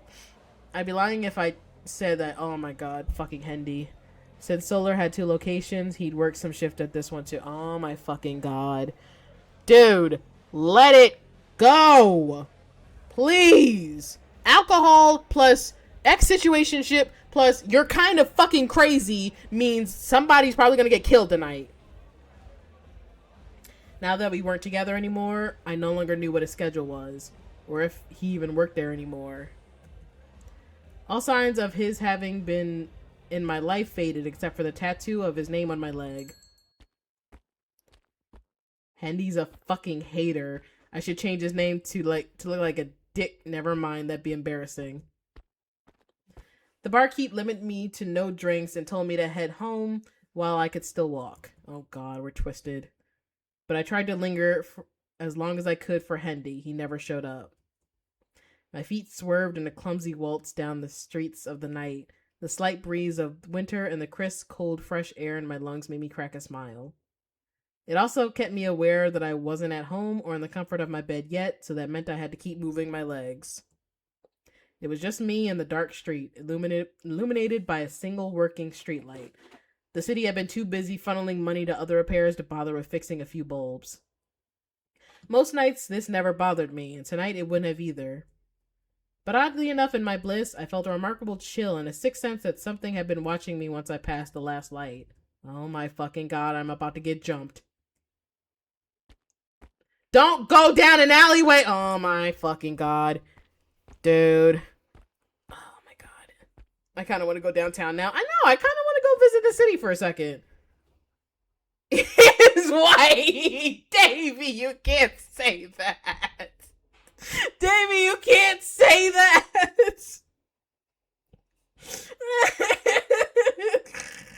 Oh yeah, Davey actually can. Davey can say it. Oh, my pace quickened. A set of heels soon joined the sway of my feet, fighting for stability. Oh my god, I'm about to get fucking jumped. Oh my god, guys, we're about to get fucking jumped. Calling it now, I'm about to get fucking lipped on. With a subtle look to my left and then to my right, there was no other person around me. Not even behind me. I reached for the fountain pen in my jacket and firmly clenched it in the palm of my hand. Yeah, use that bitch to shank a bitch! He got the pen. Shank that motherfucker.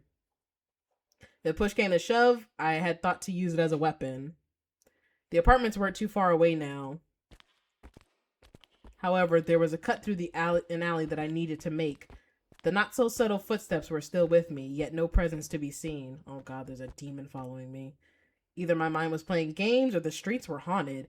Regardless, my unease wouldn't settle until I was at the door to the apartment. Kitty! Kitty! Fluffy kitty! Oh, you're a little pretty guy! Hi! A pristine white cat bolted out from behind the nearby dumpster, clattering littering cans in its wake. Suddenly, tentacles reach out. Oh god, I wish. It stopped in front of me, looking at my startled face. You're not the partner that's been following me, right? Cat go, huh? I figured as much. You'll give someone a heart attack skulking behind like that. Suddenly, my nose filled with the smell of a fresh bouquet and a subtle hint of death. Without a second thought, I turned my head to see who was behind me. And again, there was no one. I'm waiting for a jump scare. I swear I'm waiting for a jump scare. Stop! Stop, both of you! I really was thinking the same thing, that the cat's about to fucking start talking at me. What the hell? Just come at me and stop playing around already. I tried to keep my voice steady in hopes of keeping whoever was cautious, but the fear and trembling inside me betrayed me. I really hoped that it was all in my head. After a couple seconds of standing there, nothing happened at all. I felt safe enough to turn around and... I have wanted to talk to you. Pardon me? Ah! Oh! Ooh! Hello, big boy! Hi! Ooh, dark that. What's that, Dracula? I know. No, Davey, you can't have this one. No. No, I want. Damn, Davey. Oh, fuck. God damn it. Oh my god, guys. Oh shit, look at him. Oh my god. If this was voice acted, I probably would be I'd be down bad. I'm glad. That's not Dracula. You have two already. I'm calling dibs. Alright, Davey, fine. Fine, whatever. I lost my footing and fell backwards, but I didn't hit the ground. His firm hand gripped my wrist, slipping to clasp my hand, and kept me steady enough to dangle. All day. What? You met the scouting cupid and the forecaster today. Forecaster? I couldn't let the day roll over without meeting you myself. If they could, why couldn't I? I recalled the two instances quickly and refocused my attention on actually observing the tall man. The discolored hands, sharp nails, crimson wings, and the dim glow of a beating heart in the opening of his blouse all showed that he wasn't human. I swallowed hard, feeling his other arm slip around my back to fix my posture. Now, I could have let you see me ages ago, but it's more exhilarating when human eye sees what it isn't supposed to see. Who could have possibly known? He turned his gaze to the fountain pen still clenched in my fist, then back to me. I was stunned for words. Anything that came to mind turned to mush the moment I thought to move my lips. His stare felt as intense as a spotlight beam, as if every tiny action was being watched and observed. He does look like fucking a vampire and shit. Cat got your tongue? No, but I hope you will. Kitty! Was that not funny? What the hell was that? I think my neighbors just dropped something. I heard something really, really loud just fall, and it wasn't in my apartment. This guy's definitely not bottoming. I don't believe that I doubt that he's gonna bottom. He's absolutely gonna top our asses. Do you see this size difference? He addressed the cat. I froze and watched as the simple smile on his face twisted gleefully with his next set of words. Oh my fucking god! Yeah, you want that, Davey? You want this bitch with that big ass hairstyle he got? Jesus Christ. Davey said dibs. That smile is freaking me out, for real. You know, your life has been full of amazing episodes. I didn't expect you to jump 3 weeks ago. Have you just been watching me the whole time, you bitch? You are always thwarting my expectations. I find it quite fascinating. Should I give him, guys, should I give him like a Transylvanian accent or some shit? Be like, blah, blah, I want to suck your blood. Fascinating? No, wait, I can't do seductive like that. I would be like, what's more is that inside you is something destructive and ruin his mystique. His fingers hooked into the collar of my shirt and pulled me closer. Unconsciously, I grabbed onto him for support with my feet now entirely off of the ground. Oh God. The things you are capable of when you dare to let go. And just when I think you're going to finally cross the line, you never do. You sound angry at that. Do I? It is the contrary, actually. What do you want from me? Suck my dick! I'm sorry. Nothing, but for you to keep being as you are and doing what you are doing. He let go of me and leaned down to my eye level. I will see what you intend to do with this new world opened up to you. The world of higher beings. Yeah, cupids and shit, apparently. What are you? His expression flickered for a moment, and he paused for quite a while before he responded to me. You are speaking to a god, but not the one you want. So you're not Eros, but you are, like, divine nature or some shit. Vitali, a god of some... What? Wait, I feel like I know Vitali. Don't tell me. Don't tell me.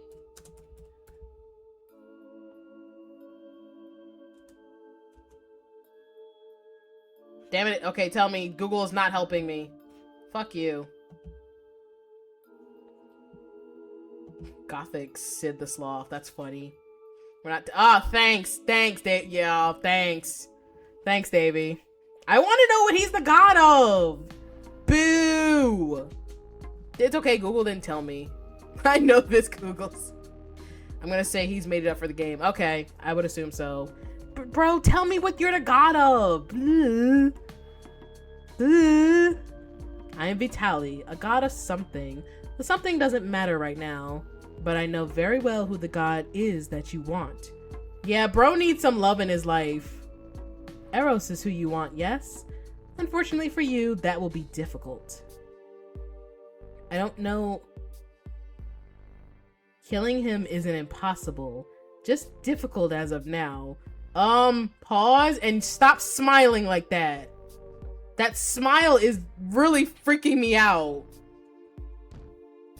Horror filled my face and I pushed away from him, stumbling backwards.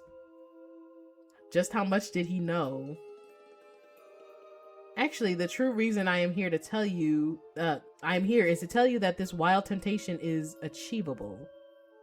Why? So that you can laugh at my puny attempts to try something that's ridiculous? His expression flickered again, and he paused before he responded to me as he did before. I am choosing you to answer a question for me. Whether you choose to do it, succeed at it, or fail, I will have my answer. What if I don't do it at all? Are you not listening? I will have my answer regardless. Davey is so hyped with this. Davey is so in love with this. Okay, but how do I... My confusion brought a soft smile to his face, one unlike the various others that he'd been plastering on. As you would seek any other god in prayer, or simply call my name, because it is you, I will make time. It really is that easy with you people, huh? Perhaps. Nudging me with the back of his hand, he ushered me towards my apartments. Return to your home and sleep. No matter the decision that you make, I will be here to see it through. I looked back at him wearily and he faded before my eyes, as if camouflaging into our surroundings. Knowing that he was likely still there watching made me more self-conscious, but somehow it was enough to get me into the building and to my apartment with ease. Yeah, you definitely sobered up now, didn't you? I walked over to the sink and made a fresh glass of water first thing. Sighing as it passed down my throat, shivering as the entire day came crashing down on my shoulders. You're not gonna walk us home? Nah, he ain't about that life. He ain't cordial like that. A scouting cupid, a demonic love therapist, and an unknown god. Bet, bet, bet. I want all three of them. Bet, bet. Oh my god, wait. I have to pick a route. Oh shit, who am I gonna pick? And are these the only options? Am I gonna get more options? I know that there are 4 love interests. I don't know who the 4th one is. What was I on? Drinking! Stop drinking!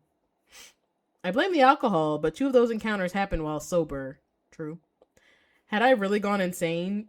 More insane? That Icardi was actually very approachable. He's my baby. I want to breed him. If I humored him, maybe I could make something of his promise to help me. Alcohol does not make you hallucinate like that. However, he chooses to help, that is. I wasn't so sure about Dr. Love. What was he? He didn't seem to let on too much, but Love Life Studio has made a name for itself among singles. Could it work for me? Then the stillness of the room settled in, and I thought of him. Vitali, the god of something. The most bizarre of them all. If I took his word for everything, I bet that things would get chaotic for sure. I'm gonna save. I just realized I've been going so long and I have not saved yet. If there's a choice that's coming up, I'd rather just do it here.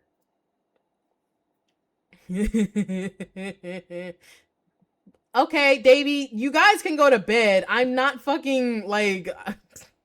I'm not holding you hostage. If you guys are sleepy, go to bed. Jeez. And Davey, you should go to bed. It's late for you. I'm not strict. I literally said you're not gonna blame me for the fact that you're staying up past your bedtime. You the one that said, it's Friday, I can do what I want. Anna, we're technically on the same side, so, like, I don't mind if you stay up. Alright, Davey, you for one can't get mad at me when you're extra tired in the morning. Anna knows I'll probably stop in, like, the next 2 hours or so at least she can get some decent sleep. But you're on your own. I'm leaving you to your own devices, god damn it. That's Daveyist. Davey gonna miss our movie, methinks? I think so. Anna can stay up because we're in the same time, well, not in the same time zone, but we're in the same country at least. So I know the time zone difference isn't too terrible.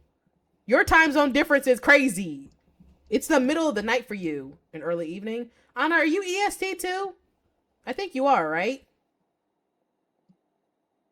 Are you on the East Coast? Are we East Coast buddies?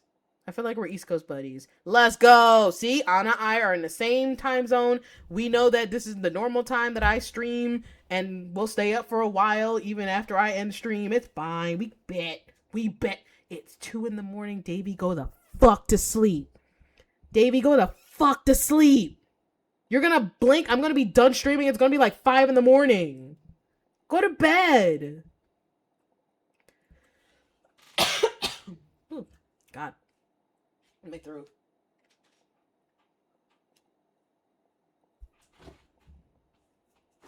Ouch. Hold on. I thought I left my oven on.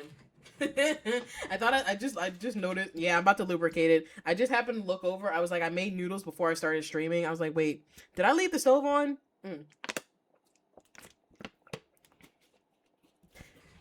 Davey, you can watch the VOD later. And I'll stream... Excuse me. I'll stream Blake Manor on Sunday, so you'll be there for that. That's fine. I can't do it tomorrow. I'm going out touching grass tomorrow. 3 different people, 3 different options, lined up for me to decide where to tread next. What kind of joke is this? Ugh, I should just go to bed. Stop thinking of all this crazy shit.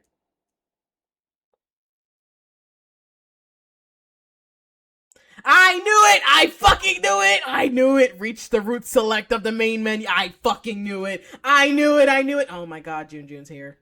Hi, June. Hi, I'm playing a BL game. I got so quiet as soon as June popped in. Hi, June. I know. I'm slowly warming up to him. I'm slowly warming up to him. Is he locked? Yeah.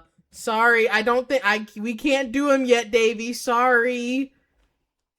Okay, so it's between Icardi and Dr. Love. Damn. Damn. I don't know who I want to pick. Who that fine shit in the middle? Apparently a demonic love therapist or whatever. So this game, God, Jun, you missed so much. The fucking MC that I'm playing with right now, he is toxic as toxic can be. Bro does not know sane if it hit him on the back of the head with a metal bat, which the boyfriend of his situationship tried to do right at the start of the game. Oh my god, it's so damn crazy. I like Dr. Love more. I do. I love Dr. Love, but I also want his boobs. His boobs. I want to squeeze his titties. I hate this. I'm trapped between the cute, innocent dude that I could probably get bang, and then the hot, sexy doctor that's probably gonna rail me. This is like the worst decision ever. Safe, sane, consensual. I know. Wait, okay, wait, hold on, guys. I'm gonna get a coin. I'm gonna do a coin toss. One sec.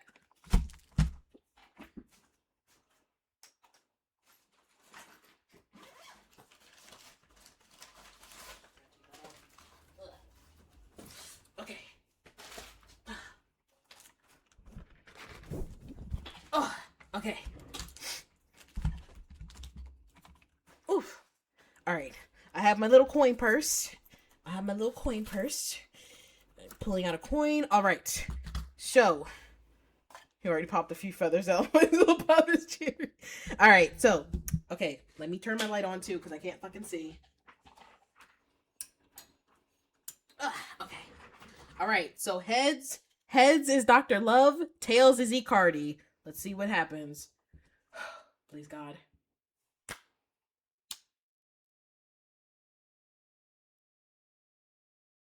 Oh my god, it went for heads. It went for heads. Dr. Love, let's go. Let's go, demon. Oh, fuck, I messed up my hair. No, 2 out of 3. I'm going for Dr. Love. Yes. God, look at him. God, look at him. He's so hot. He's so handsome. This is awesome. All right. My weight dropped against the bed in my dark room, unable to cave to the lull of sleep just yet. I couldn't stop thinking about Dr. Love's proposal. If you're aware of my show, then you must know that we also provide love consultations here.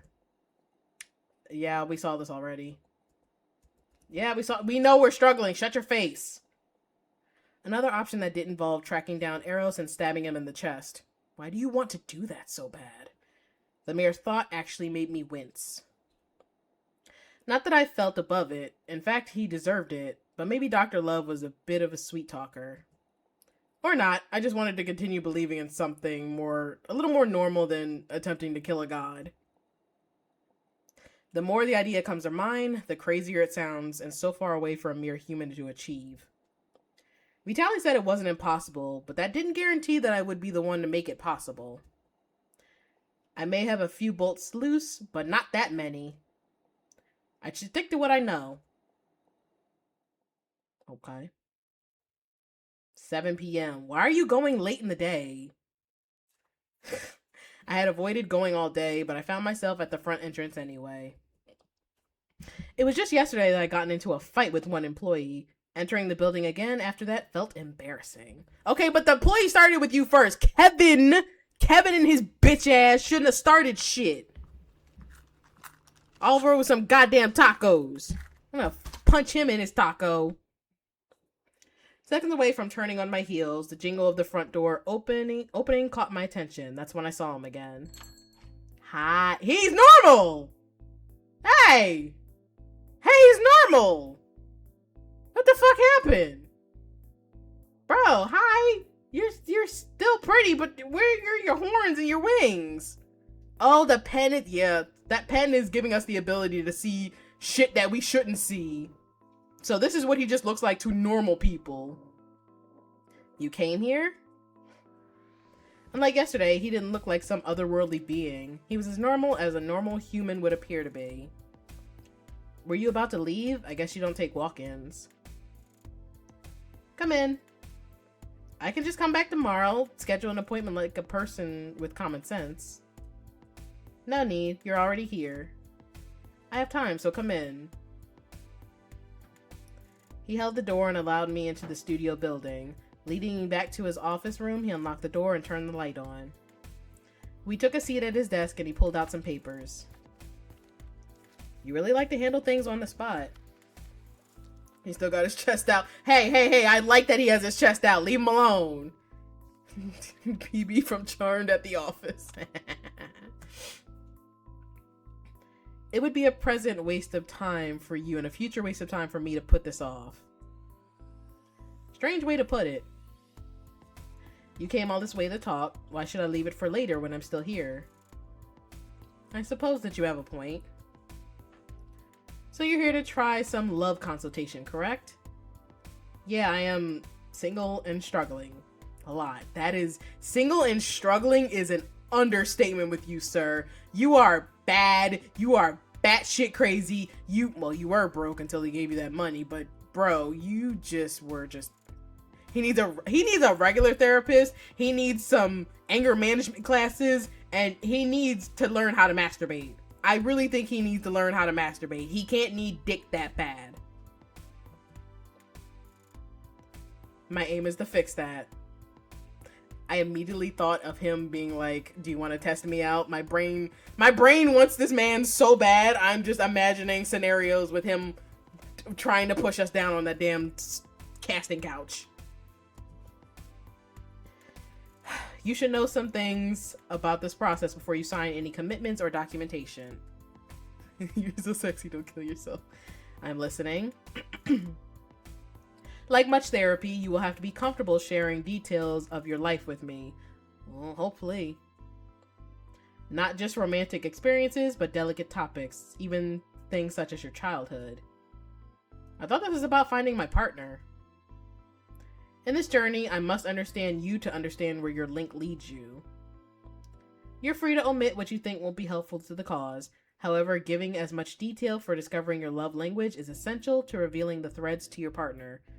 Bro, he kind of sounds cool on this. I look forward to the Dr. Love fix. I kind of want to write some shit about this man. I kind of want to write some shit about this man. For real, for real. Now, I could give a general reading off of the basics about you. Things you like and dislike, your favorite color, favorite movie, and favorite food. But that can complicate the results. I will pick up a general area, but not a clear idea of who your partner might be. So the more information that I give you, the easier it will be to identify my partner. Essentially, yes. Now, everything that you tell me will be sensitive information and held confidential for your privacy. Only you or I can access your files here, so you need not worry about the spread of your personal life unless you explicitly give us permission to use it. He's gonna use his magic to find us our partner. Please do. Please do something. Do something for this man. Did that pop up? I didn't even notice that my Steam just popped that up. Oh my god. My brother is playing whatever he's playing, and that just popped up on my fucking eyes. It'll be 3 threads to him, Icardi, and Vitali. Yo, yes please. Yes please. I want that. I stared at the papers on his desk, and they gave them some more thought. It was terrifying to open up to someone other than Marlo and Grandma, especially after trying so many times with past lovers.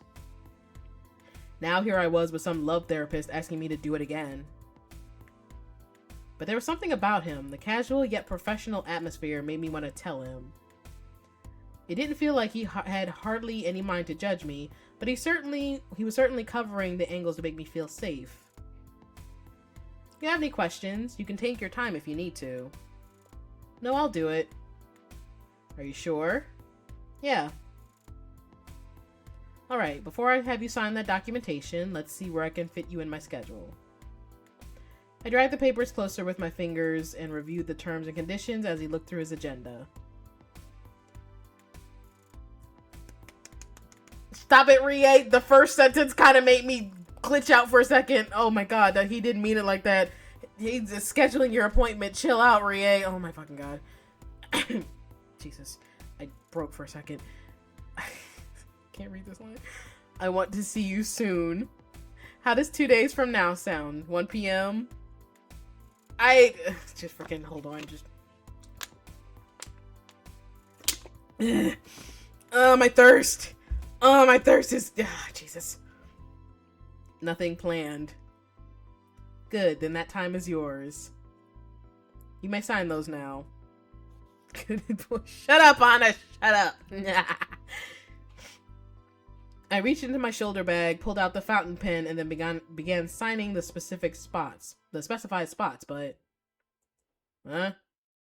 I looked up to see that he changed in appearance again. He looked like a demon. This caused him to look up from the book. However, his eyes landed on my pen. Ah.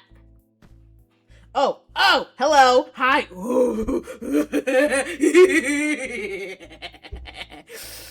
Ooh, I like demons. I love demons. I'm struggling to keep myself sane.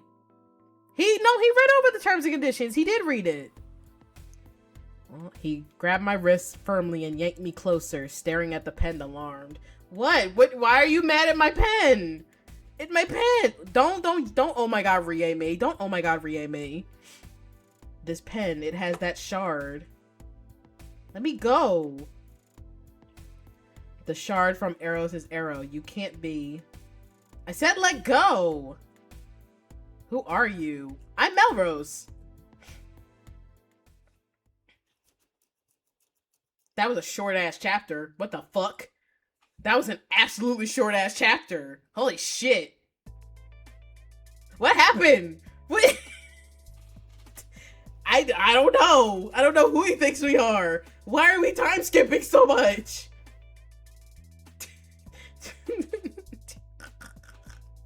Do we get fucking robbed? 2 days... 2 days passed since my exchange with Dr. Love in his office. I was so confused about what I'd seen in that moment that I found an opportunity to break away from him. I ran out of the building. He ran out of the building! That happened! He called me once, but I didn't answer. I even contemplated blocking his number, unable to fathom whatever the hell he was. I met a Cupid, a proclaimed god, and what, a demon? I wasn't sure, and I didn't want to find out that badly. I want to find out! Melrose, stop being a bitch. If your love life means that you can't date humans, but you can date supernatural, otherworldly beings, go for that shit. What is wrong with you? In fact, it proved it better for me to forget the last few days entirely.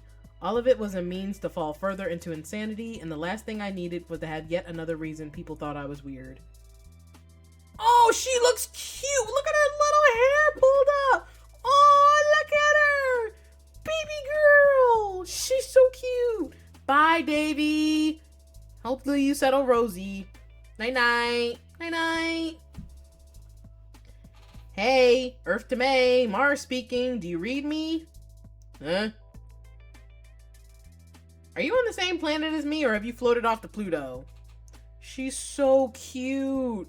I really hope that whoever she's dating, they are like, they worship her daily. They need to worship her every fucking day, because she is so cute.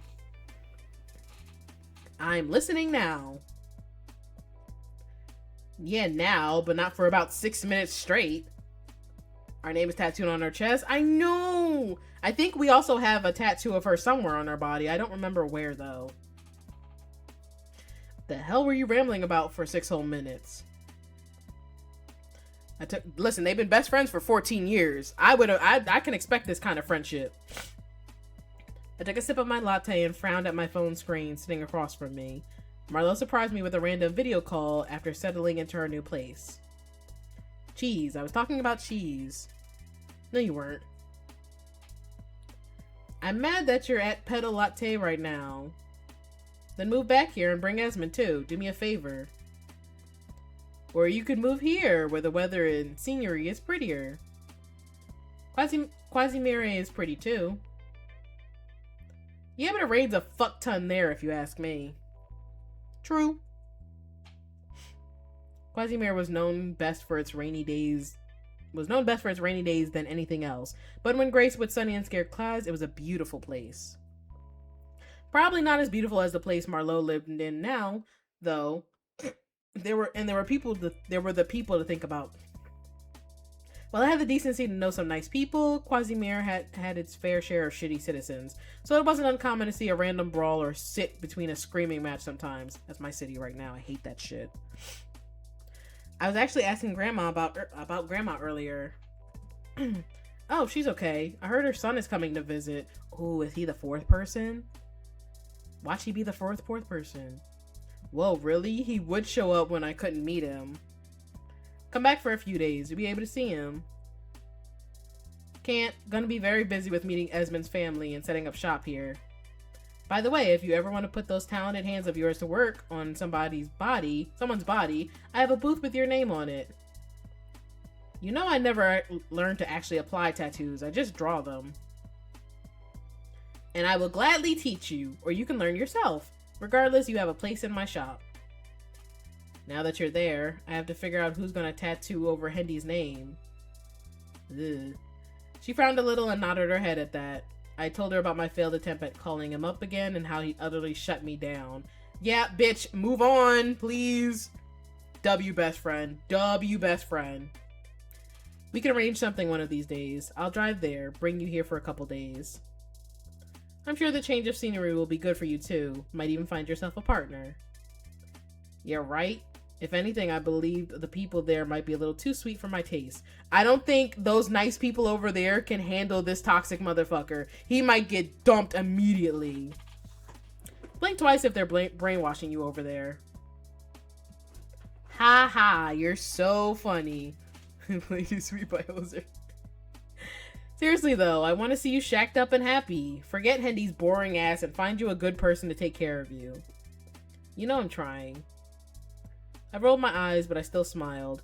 Her concern left me soft, even when I felt angry and stubborn. She really was the only other person to make me feel special in the world. Aww. That's a good bestie. That's such a good bestie. Oh, baby, how was your meeting? Oh, shit! Okay, he kind of fine. Esmond. He kind of fine. Damn. She got herself a man and black man. Gone. I fucks with it. I'll absolutely. He called her twin. Anna, don't make it weird. Anna, do not make it weird. We not making it weird, Anna. Stop it. I'm just saying. He is mad cute. He is so cute. They're gonna do one last check of the parlor repairs. The ceiling leak seems to be fixed. Who are you chatting with here? Who else? Hey, Melrose, how's it going? What up, Esmond? How you doing, home? Hey, missing my friend that you took. Oh, don't start that. Did they check the family tree first? Shut up. I'm sorry, man. You're always welcome to come crash here when you want to see her, and I'm sure she'd love to pop by to visit you too. I'm glad he's not a jealous boyfriend. I'm glad that he's super chill with their relationship, because you know when partners, there have been some partners, especially when they have best friends like that for a long time, somehow they don't like it. They get so irked. Of course he's salty. His best friend got taken away. Not coming along? If you'll have me, of course, her friends are my friends, and vice versa. He's so sickeningly sweet to her. They're definitely that couple that you're happy to see and love, but can't help feeling disgusted by as a third wheel. At least for me. Oh yeah, don't make me a third wheel with them. I'd be pissed off. I'd be like, I'd feel so bad about my fucking single ass life. Melrose is the jealous one. That's funny. We talked a bit longer before more of his family came pooling in, and I felt it was time to get off the phone. Unfortunately, I missed a window to ask for advice about the whole love forecasting thing, but maybe it was better to trust my gut. Me with my friend and her husband. That's funny. The appointment was later today, but I decided to ignore it. I don't think that's a good idea, dude. Something tell me... Oh, God. 9 p.m. I feel like the Dr. Love dude is about to come hunt us down. I don't think skipping the appointment. Why are we at the bar again? Why are we at the bar again? Stop drinking! Okay, wait. After working a couple of shifts, I stopped at the Solar Bar for drinks. I couldn't get wasted since I showed up in my car, so I enjoyed some non-alcoholic cocktails as a treat. Okay, he's sensible. He's not driving drunk. Thank fucking Lord. There must have been a special occasion given there were more people up dancing than usual. I thought of asking the bartender, but I settled for watching the boxing match on the television instead. Of the bars I'd been to, Solar was always the one I felt most comfortable in. It wasn't a space that drama occurred in too often, save for a couple past blowouts of my own, that is. I recall getting into 2 bar fights here. Both had been with a significant other. I've been a good boy since then, keeping any further altercations outside of the building. Ding! The jingle of the bar door caught my attention and I froze. No! Fucking no! Fucking no! Oh my god. It didn't cross my mind that he'd have a shift at this one today, but there he was. Oh my fucking god. Are we really about to do this? Are we really about to have a whole fallout again? Another crash out again? I'm not built for this, yo. I'm not built for this heartache. Pretend he's blind. Pretend he can't hear shit, bro. Turn your senses off. Sorry, Clive. I was running a little late. I'm here now. I turned my body opposite the bar and hurriedly tried to finish my drink. Yes, get out there. Leave. Oh my god, he noticed us. Jesus. I felt his hand touch my shoulder and gritted my teeth at the universe, deciding that he had to notice me. I continued to drink and didn't turn to acknowledge him. He's been here for like an hour. Tell the world my business, Clive. I sighed and continued to watch the TV. The faster I finished my drink, the faster I could leave. Can we I'm going to choke. I'm going to strangle my mic, man. Dude, fuck off. Oh my god. Right, he like, can we talk? How long you stay? No. No. Leaving after this drink. Okay, Melrose. Come on, Melrose. We could, this is a straight shot. Gulp down your drink or shit, don't finish it, man. I don't care. He frowned, then turned to Clive, whispering something into his ear, to which he nodded and gestured for him to go to me. What? Hendy came to sit next to me, wearing a hesitant expression. Bitch. Only ice left. Get up, get up, get up, get up, get up, get up, get up, get up, get up, get up. Thank you, oh, thank God. Oh, he has sense. Oh, he has sense. Oh my fucking goodness, thank God. I finished my drink and abruptly got up to leave the bar, leaving my pay on the counter. I was doing everything in my power to cut him off. Even still, oh my God, Anna, help! Anna, help! He's following us!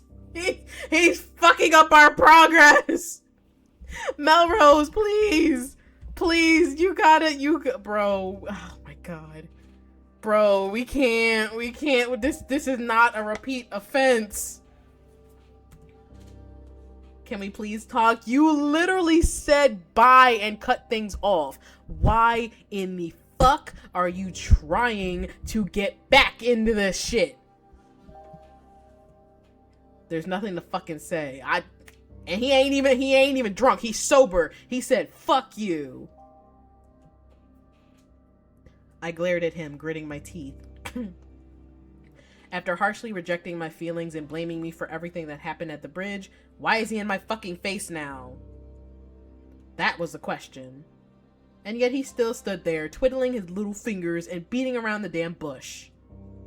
What? What do you want from me? I'm sorry, like, I was in a bad mood that day and it wasn't good. Okay. Asher can get really scary, but I really am happy to see you alive. Are you still dating Asher? Bitch, that's the question. Okay.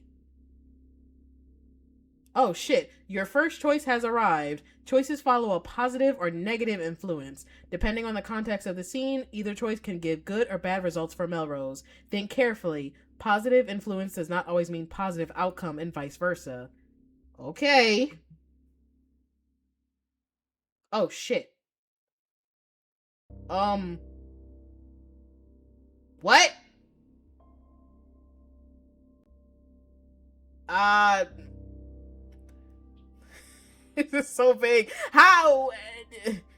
I don't know what it means. And it said even if you hit positive influence, that doesn't mean the outcome is going to be positive. So, am I just stuck? I guess. I don't really. I feel like if I try to be negative, it might end with me getting my face punched in again. We're trying to avoid any more injuries on this pretty boy. I guess the positive would be hearing him out. Or maybe like positive meaning that not hearing him out and being like, I'm cutting this off entirely. I don't want you anymore. We've already broken it off. Fuck off. Maybe that's what that means.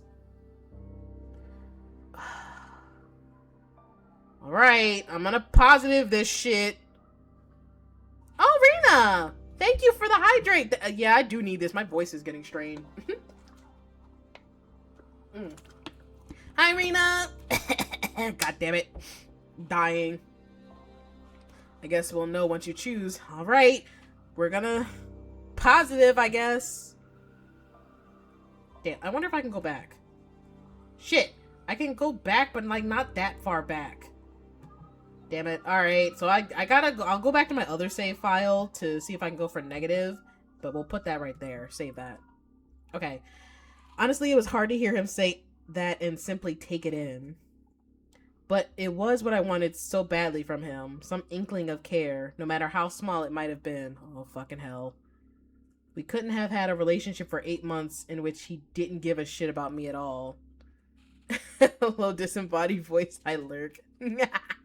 Hi, Rena. Hello. Nice to see you. You're in my chat lurking. You usually do that. I haven't seen you in my chat that much since I left Irium, but it's happy to see you. Lovely to see you. We're playing... I'm starting to think this is a fucking yandere game or some shit. It's not labeled as yandere, but it's definitely dark and toxic as fuck. And I love it. I love the toxicity. It's feeding my soul. Though this is actually fucking wild. I guess I can understand. Asher kinda scared the shit out of both of us. Yeah, you were fucking his boyfriend! Why? Okay. Yeah, he and I have a complicated history. Of you cheating on him multiple times? We gotta be the yandere, I swear to God. So answer me this. Is it true that the two of you were still dating even while we were together? Yes, there's a reason for that, and I want to tell you, but my shift... Oh my God. I didn't enjoy the idea of having our conversation cut after I asked an important question, but I understood the circumstances weren't exactly favorable to him anyway. The only reason I tried to duck so early was because of him, so... I'll stay for a while. We can talk when your shift is over. Oh my freaking God. It was 2 a.m. when the two of us came out of the bar. Jesus Christ. I let him into the car. I wouldn't. My mood largely lightened. Watching Hendy and the other bartenders talk gave me some peace of mind for a bit. Right, so you asked me why me and Asher were still dating earlier. Surprised I'm not the one having to bring it back up. Well, it was something I always wanted to tell you. It's just hard, you know? Ugh. I don't, but I'll give you a bone. Asher was my first ever boyfriend, and before that, we were best friends. I care about him. I'm going to throw up. I'm going to throw up. And sounds like there's more to it. Let's just say our forms of care aren't the same. I care about him, and well, he loves me. I don't get it. I don't get it. It seemed to hit a little close to home. I kind of understood being in that position, but there was no rewriting the asshole that Asher revealed himself to be. I only dated him because he was going through a rough patch. I just broken up with someone myself, figured we could help each other out, okay? And that went horribly wrong. How? He gets super clingy and insecure over every little thing that I did. It was suffocating. One day he exploded a little, and I started fearing him after that. So you're stuck with him? Why not get the police involved? This sounds like lies. It sounds like so many lies. This sounds like he's trying to create this elaborate cover-up that the dude that he'd been dating for 3 years was actually some insane psycho he just couldn't break it off with. I do not believe that at all, sir. At all. I do not believe it.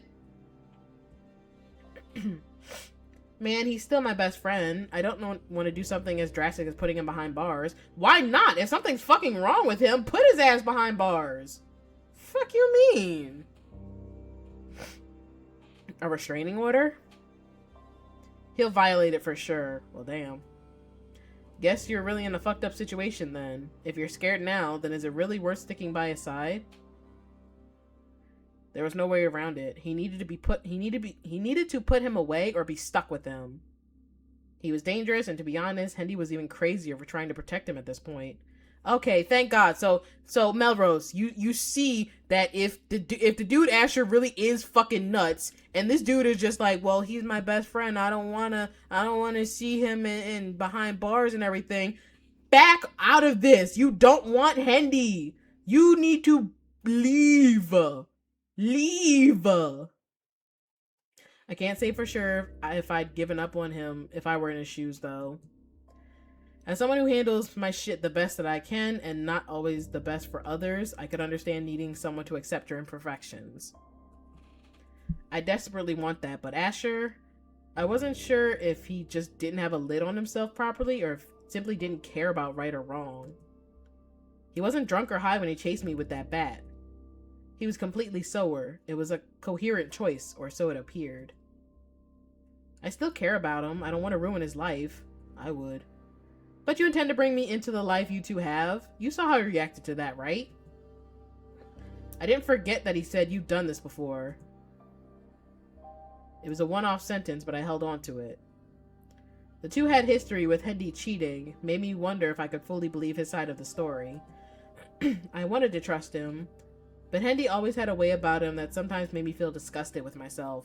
Yes, you realize he is poison and you need to leave! Like I was in the wrong when we had our disputes. I'm looking for an escape. Oh my god, hell no. Oh my god, hell no. Back out, bro. And I know our relationship hasn't always been peaches and cream too, but I feel strongly about you, Melrose. You feel strongly. Not you like me, not you love me, you care me, you adore me. No, you feel strongly. I think you just like the sex, dude. Not love. I've never been comfortable saying that to people. But if you want to take what I said that way, then sure. Oh, hell no. If they can't come up and say, if they say something like this, then nope, we dump that. Honestly, I'd rather hear you say it. Aren't my actions enough? No, bitch, no. Especially after the shit you just pulled. Are they? We fell silent for the rest of the ride. He couldn't find the words to say to me after that. I dove into the alley where his apartment was. He never took the front entrance and always walked up the raggedy stairs. When I ran down them, it was the first time I'd ever been scared shitless about that. I'll let you off here then. Don't want to spend the night, bitch, and get caught with Asher crazy ass and get chased again? Hell no. Your place still freaks me out. It won't be like last time. Come on. I'm gonna fucking... This dude need to get down. I really thought that Hendy was like gonna be super, you know, done with this shit. I should have expected he'd come back and be like, baby, so, come on, I missed you. I missed you, baby. Come on. This is foreplay for him. This is some awful foreplay. He'd gotten out of the car, standing off to the side, waiting for me to get out too. Gotta get over my fears somehow. Ooh. I signed to turn off the car, and just as I was about to get out, my phone started ringing. Yeah! Demon Daddy called! Demon Daddy called! Save him from the horror. Save him from the horror. Save him from the horror. I was about to say horror. That sounded weird. Dr. Love. Oh, please come swoop in and save him. I felt conflicted given that I dodged him. He was likely calling about the missed appointment. I let it go to voicemail. I hate you. I hate Melrose. I hate him so bad. You are awful. You are the worst. Not like I needed the session anyway. You're about to make a love mistake. Bitch. Don't step out of the car. Go home at least. If you don't pick up the phone, just go home. Please don't go in that damn apartment with him. I swear to God. Melrose is not locked in. Oh my God, I'm gonna fucking... Is this the result of the positive influence? Is this the result? Am I about to die? I feel like I'm about to get my head bashed in. Hendy and I were trying to make something work again after, I guess. He never once asked if Hendy was single. He did not. I opened the door and stepped out to find Hendy oh my God. What? What's wrong? Oh my God, Anna, we're about to... What did I say? Oh my God, I swerved around. Asher tackled me at the same time. There's no way he'd been there the whole time and Henry didn't bother to tell me. Excuse me? Didn't bother to say a word. Had I known, I wouldn't have gotten out of the car at all. He'd been hiding somewhere quietly. Had to... Oh my God. Oh my God. Oh my fucking God. At this point, Hendy is just sacrificing men to this insane motherfucker. He's just bringing him men to kill. You just don't listen, do you? Not that it matters now. He stabbed me! Oh my God, he's about to stab me. He brought a knife down close to my face, but I grabbed his wrist.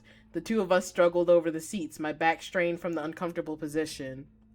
Oh my God. Ooh, that's a good CG. That's a really good CG. Ooh, okay, but I'm about to die. Can a demon or a weird god or like the Cupid, can someone come save me, please? Please, like, please? Asher's strength was out of this world, and the sinister laugh increased as the blade came closer to my stomach.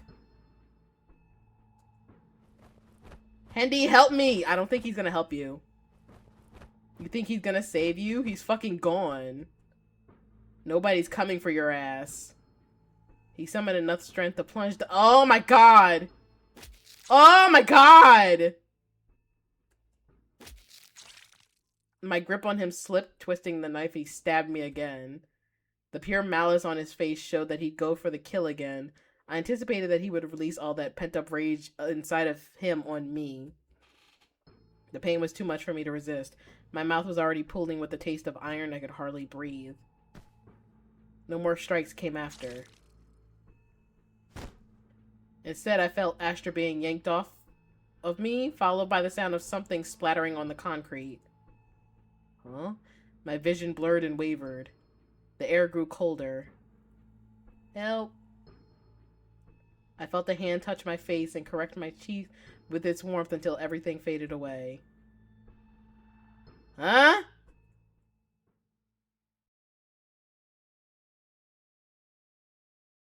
Oh, I got a bad ending! God fucking... God fucking... Oh my God, I got a fucking bad ending. Yes, save my progress, please. Yes. Oh my God. That's actually bullshit. Can I load? I'm gonna load here. Yeah. Okay, so... Skip. Skip. Oh, wait. Yeah, nope, that was the wrong... Wait a minute. Wrong file. I gotta go for the first one. Yes. Okay, and we skip. I went for Dr. Love. Yep, skip all this. Skibbity, skip. Okay, so positive influence was shit. Positive influence didn't do shit but get me killed, so we're gonna negative influence this shit. Fuck you. Okay. Please, God. Okay. Please, God. I beg. I want Dr. Love. I want Dr. Love so bad. You can't hurt me like this. God damn it. Alright, I felt like vomiting. What was the purpose of telling me this right now? We should have picked this first. We absolutely should have. That was our bad for fucking thinking that positive influence meant that we were gonna get a good ending on that regard. We really should have just hard rejected him. Besides, Asher's still in his life. It would be crazy to hope to rekindle anything with him. Not after hearing about how he felt about me. I couldn't do this again. Are you done? I thought we'd just hear what he had to say, then leave. Yeah, like, I really thought we would just be like, alright, let's hear you out, but you know what? I'm moving on with my life. Fuck you. I guess this is the actual route. Yeah, I'm done. Good night, then. Yes, baby, this is what we should have did the first time. This is what we should have did the first time. Oh my goodness. I opened my car and got inside. Hendy lingered outside the bar until I pulled off and began heading home. Or at least that was the intention. I did a U-turn to head back down to the apartments, but as I drove close to the sidewalk... What the fuck?!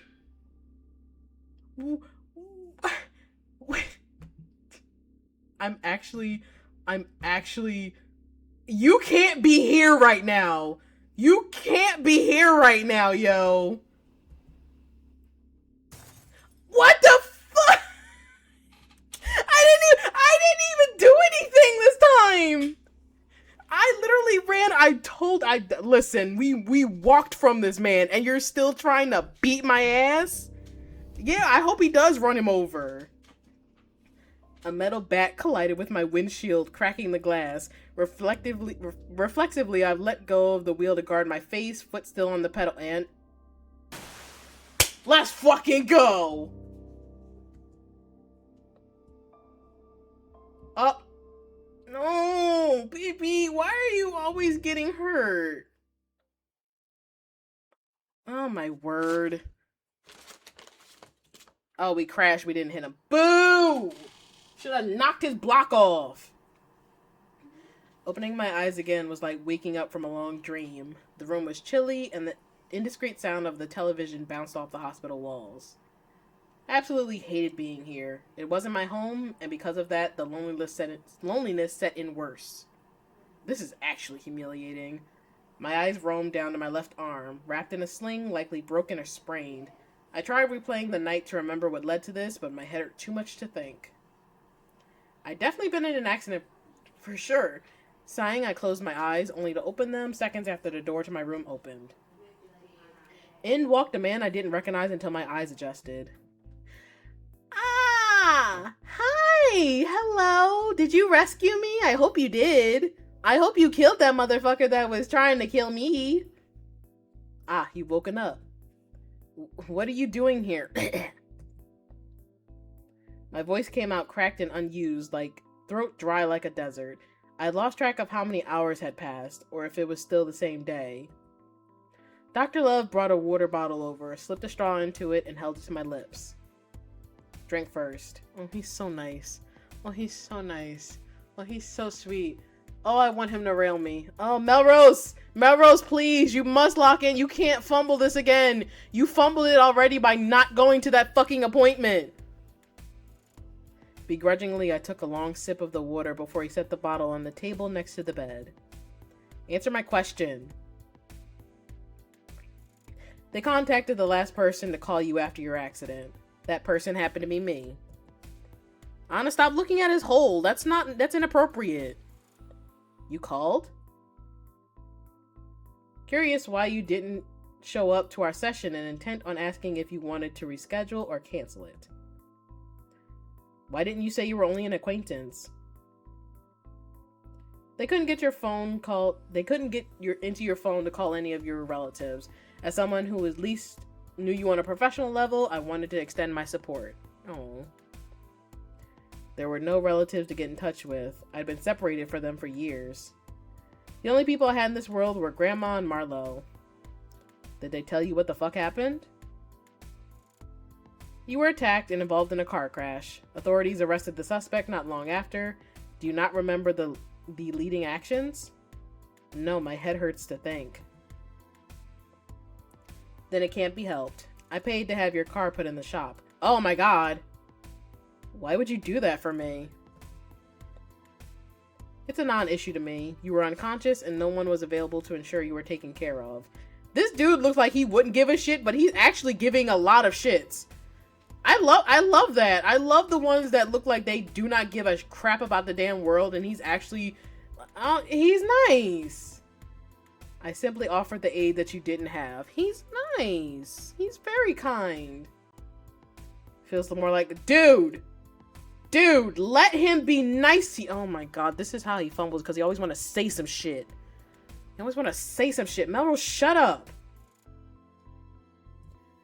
I'd be willing to ask if you want my wealth, but I, like any other human, need money to survive, unfortunately. Except you're not human. We know you're a demon. But you're not human. He slowly blinked at me, dragging his fingers through the locks of his long hair.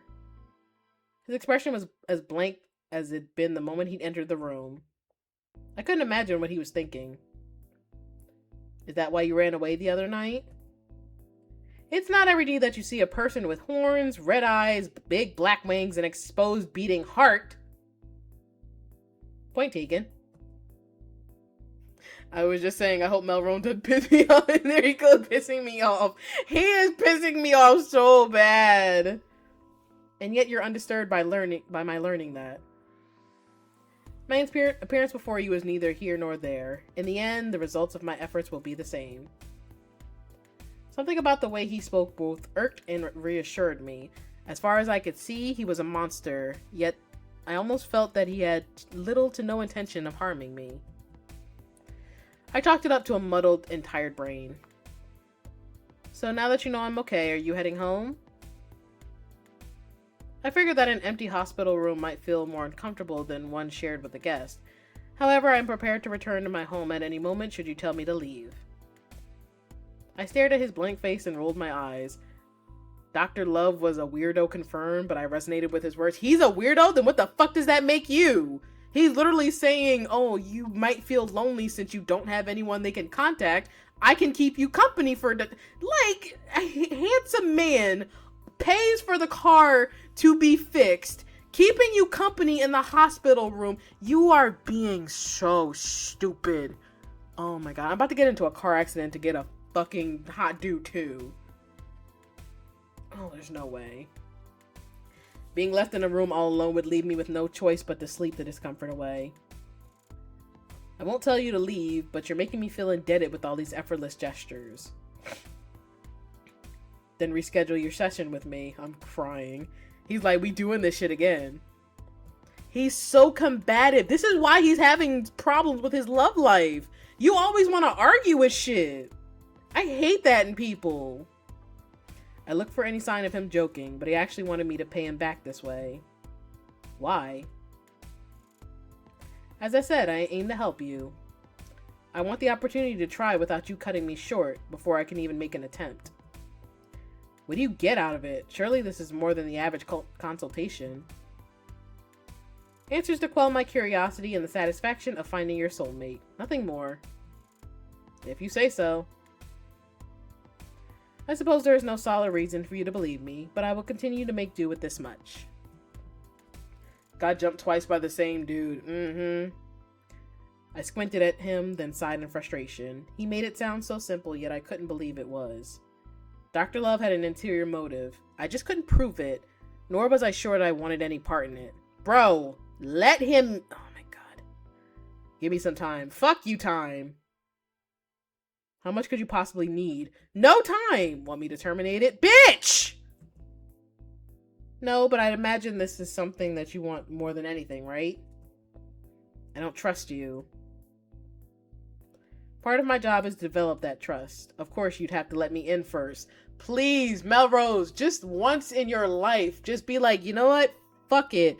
Go with the wind. You know how people say that, like, just go with the flow? Melrose needs to go with the flow when it actually flows in his favor. He's flowing the wrong direction, and he won't stop flowing in the wrong direction. I'm not letting you into nothing without caution. Fine, I have practiced patience with clients for years. I can do so again. Try to get back to me soon, however. I am not exactly the freest man. With that, there wasn't much to be said between us anymore. The room fell to the sound of muffled TV and what I assumed was the heater. Quiet as it was, his presence did not disturb me. In fact, it was almost as if he wasn't there. The man knows that Dr. Love only stared at the TV through lazy eyes. Oh, he's pretty! He's so pretty! He's so pretty!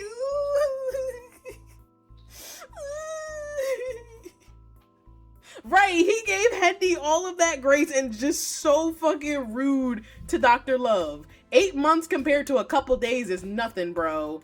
Oh my god, but he's so pretty. Oh my god, he's so pretty. Oh my god, he's so pretty. He's so pretty. He's so pretty. Ah! I'm gonna fight Melrose. If Melrose doesn't want him, can I have him? Because, yo, can I get love advice? I'm single too. Me and Anna, we sitting over here single as Pringles, and we need some love consultation. Fuck Melrose. Give us some help, bro.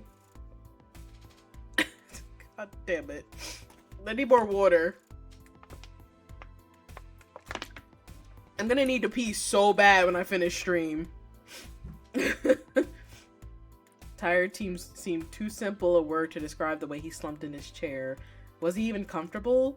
Soon his eyes closed and his glasses dangled on the bridge of his nose. I heard it wasn't good to sleep with glasses on, but did that really matter to him? He wasn't human after all. Psst. I tried getting his attention, but it was absolutely futile. Dr. Love was out cold. A heavy sleeper, but no peep left him, not a single snore. If I squinted hard enough, I could at least see that he was breathing. Jeez. I decided it wasn't necessary to get him to remove his glasses. His eyesight was his own issue to tackle. If not for my exhaustion returning, I'd have kept watching him.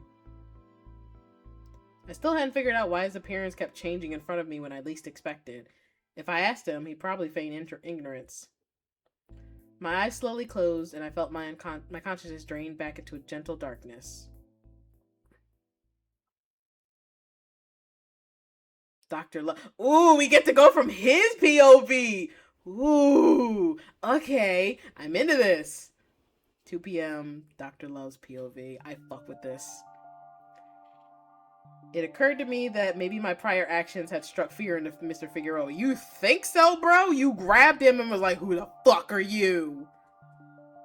But for him to have seen my true form is another thing. Come to think of it, he brought attention to my heart the first time that we met as well. Yes, Anna, his last name is Figueroa. He literally said that at the start of the game after you came in. He introduced himself as Melrose Figueroa. It was when we talked to Cupid. To Icardi. I'm just all that. Anna wasn't paying attention. It's fine. Yeah, his last name is Figueroa. Oh, right. I forgot. Yeah, you came back to man titties. You came back to just man titties on the screen. That was funny. Of course, the second time, he only panicked after signing the papers. He was holding the pen then, and the time before, if I remember correctly, the pen had been in his jacket pocket. Ooh, he got the lab coat off. Undoubtedly, it is the fountain pen. I took a sip of my coffee, which had gone cold after hours of sitting unattended. After my last consultation, I'd been reviewing the documents that he'd signed. It would be a pain if he didn't come back. No. It'd be good if he didn't come back. Oh. Perfect, even. Oh. However, I am no fool in my ways. Never in my years did I think I would run across another one again. I thought I had solidified my resolve, but alas, I am still the being I was centuries ago. Huh? Hello? You may enter. The door is unlocked. I briefly thought it was a client coming in, but then I was surprised to see a dainty young lady with a sea of golden locks and determined blue eyes enter the room. A young lady I was more than well acquainted with at this point. Femi? Oh god, pretty! Hello! Hi, Femi. You're pretty, you have big boobs. She had big boobs. Pretty! She baby! If it isn't my favorite lovely Cupid of all time, I kind of assumed that this motherfucker was a Cupid. I definitely figured he was. Must be a demon Cupid or some shit. You're saying this as if you aren't the one who entered my office. Well, it is you. I've been looking for you, and I suppose the perfect place is your office. This is not the most profound discovery you could make, Lady Femi. Probably not, but word on the street is what I live by, and it said you'd be in your office at this given time. That is no rumor, it's simply fact. Femi is the goddess of rumors. She likes to tack intellect onto the end to make it sound more professional. However, it does no wonders when she opens her mouth. It is often a sea of gossip. She's a gossip god. That's funny. I know, body tea. Fuck.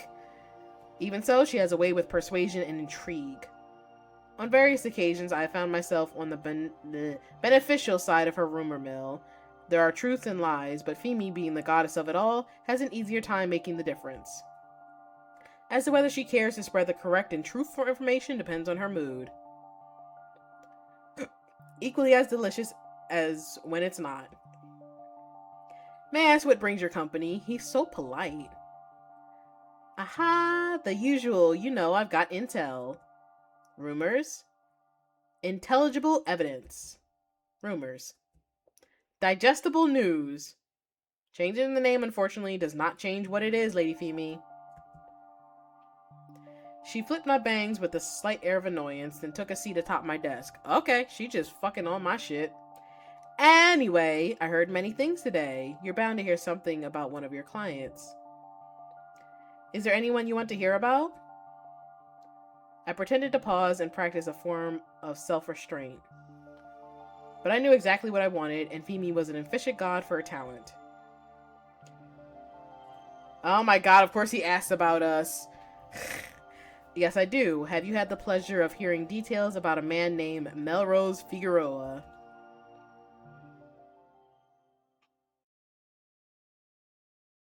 I'm back. No, that was too short. That was too short. What do you mean? What do you mean? Oh my god. Damn it. Damn it, I thought I was gonna get more. Damn it, I was gonna... I wanted to get more with the Lady Femi. The last 2 weeks had been difficult to manage with one arm. I was told to spend most of it resting until the sprain recovered, but being the only one in the apartment wasn't as favorable anymore. Her body was banging. They really are giving us teasers. Jesus Christ. The landlady's son wasn't all that excited to share their precious time with me. Not that I wanted to be a part of their endeavors anyway. Okay, so the son is not one of the guys. I thought he was. The loneliness just seemed to permeate the more that I was aware of it. That's all.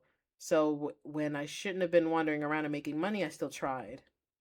Lifting things was a pain, and certain customers weren't very sympathetic to it. Bitch, you have a sprained, broken, whatever the fuck arm. Lay down! Even a doctor had given me a smaller tip due to disobeying my recommended treatment. As far as I was concerned, my actions were a consequence here, so everyone should mind their own.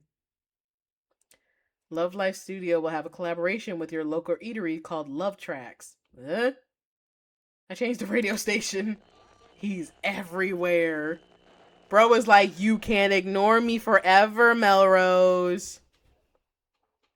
When I woke up in the next morning in the hospital, he'd surprisingly stayed just so he could tell me he was leaving. Since then, I hadn't spoken to him, nor had I approached him for the forecasting. Yet he was everywhere. I feel like that's some influence of his, like, Cupid nature and shit. He's definitely trying to influence Melrose to be like, yo, come to me. Come to me, oh pathetic and pitiful one. Let me help you with your love. Your love is me. Please, Melrose, I wanna see if he's gonna top us. I wanna know if he's gonna bang us. That's all I need in my life. I'm gonna grab my plushie. I'm gonna squeeze my plushie. Either Quasmere City is too small, or I just never noticed until the two of us became acquainted. Apparently, he was apparently a regular patron of Petal Latte. Oh my god, he's at our cafe place. He's at our cafe. Yes, horny grip. I have to horny grip my plushie. I caught him strolling through the park once. Is he suddenly just everywhere? He's suddenly just everywhere. There is no way he never noticed a dude like that. There is no way he never noticed him. Almost ran into him at the mall. We even caught the same bus. I'd have lost my mind if I'd seen him at Solar, but I've been avoiding that area since the incident. Still didn't care enough to check in, huh? Hendy definitely heard the news about me. In fact, the crash didn't even happen for more than a minute after peeling off from the club. Hell, he could have witnessed Asher do it.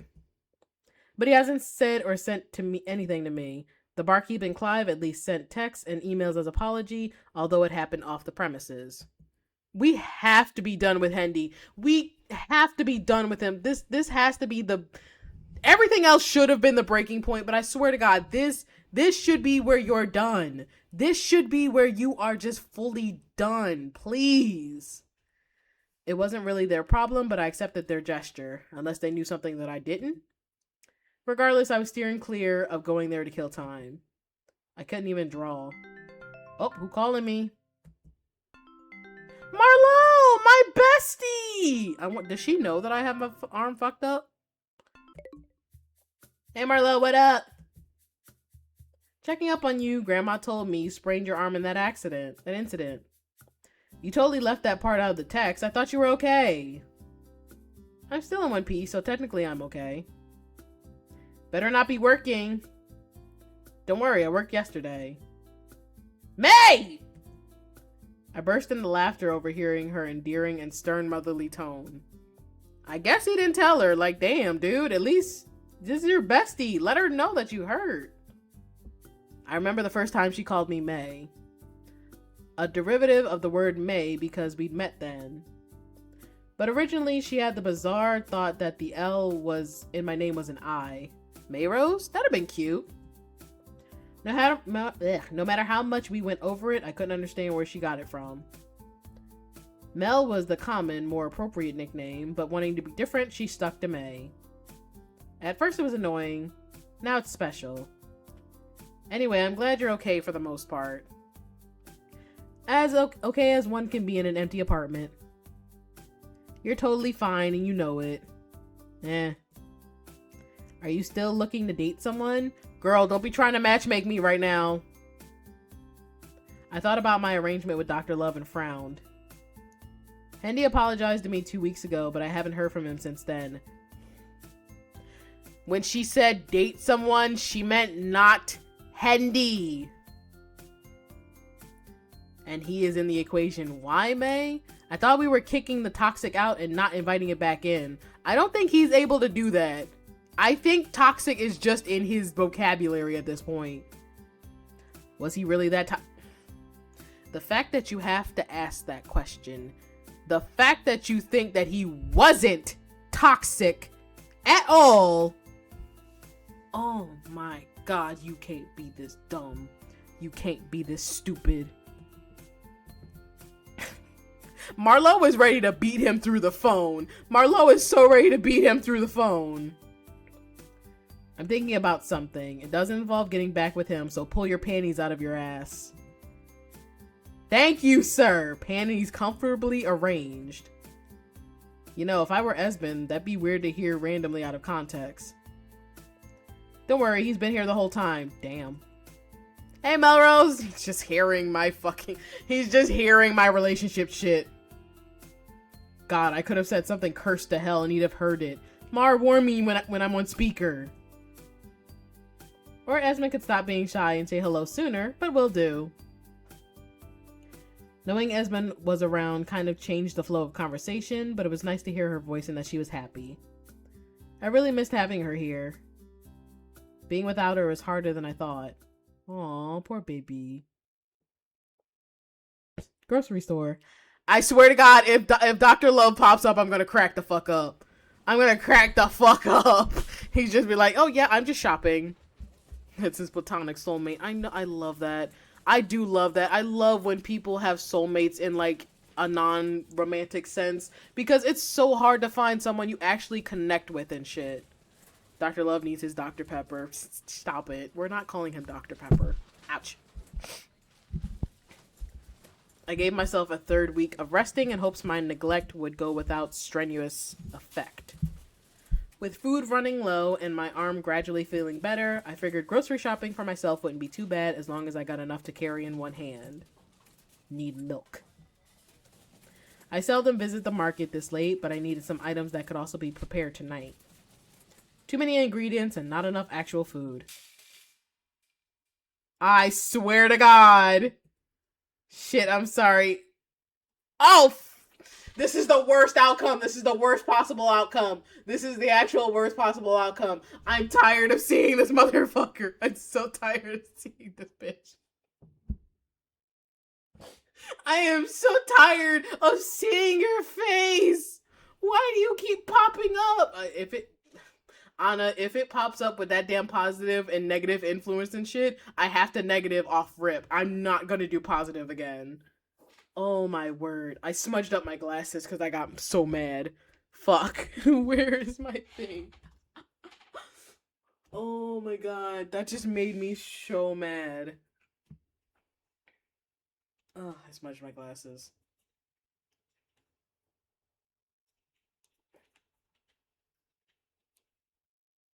Okay.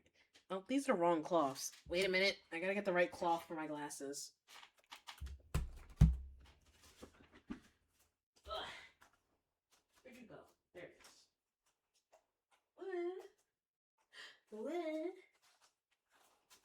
What? Oh, God, okay. Watch where you're going, of course. The two of us stood staring at each other for a minute before I pushed past him with my cart. Oh, thank you. He has sense. No! I'm not waiting! Fuck you! I'm hungry, man. I don't have time for this. You could have just ordered out. I want to punch you in the face next. Can I punch you? Can that be an option? And waste money that could go towards groceries instead? Even if you have a point, why I come out to this late to shop?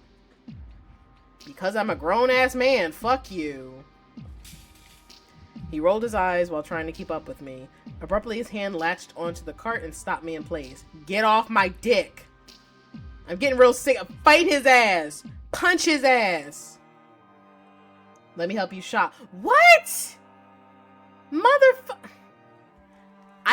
We can't get away from this dude. Fuck off. You'll end up getting less food if you have to carry it all with one hand. If your demented ass friend, boyfriend, fuck buddy, whatever sees me, he's the reason that my freaking arm was broken. I was in the hospital. Fuck off with your shit. What's wrong with you? If I help, you can buy more things. I don't understand why you can express concern over trivial things, but when I need you most, you aren't present. He seemed to flinch at the tone of my voice, then assumed a more serious position, much like whenever he wanted to scold me or demand authority. Worry about the present. My present is like this because of you and your bitch-ass moves. What the hell is that supposed to mean? Just let me help. No! Melrose, thank you. Thank you so much. I'm so glad you're just like, fuck off. As we argued, I felt a light... Oh.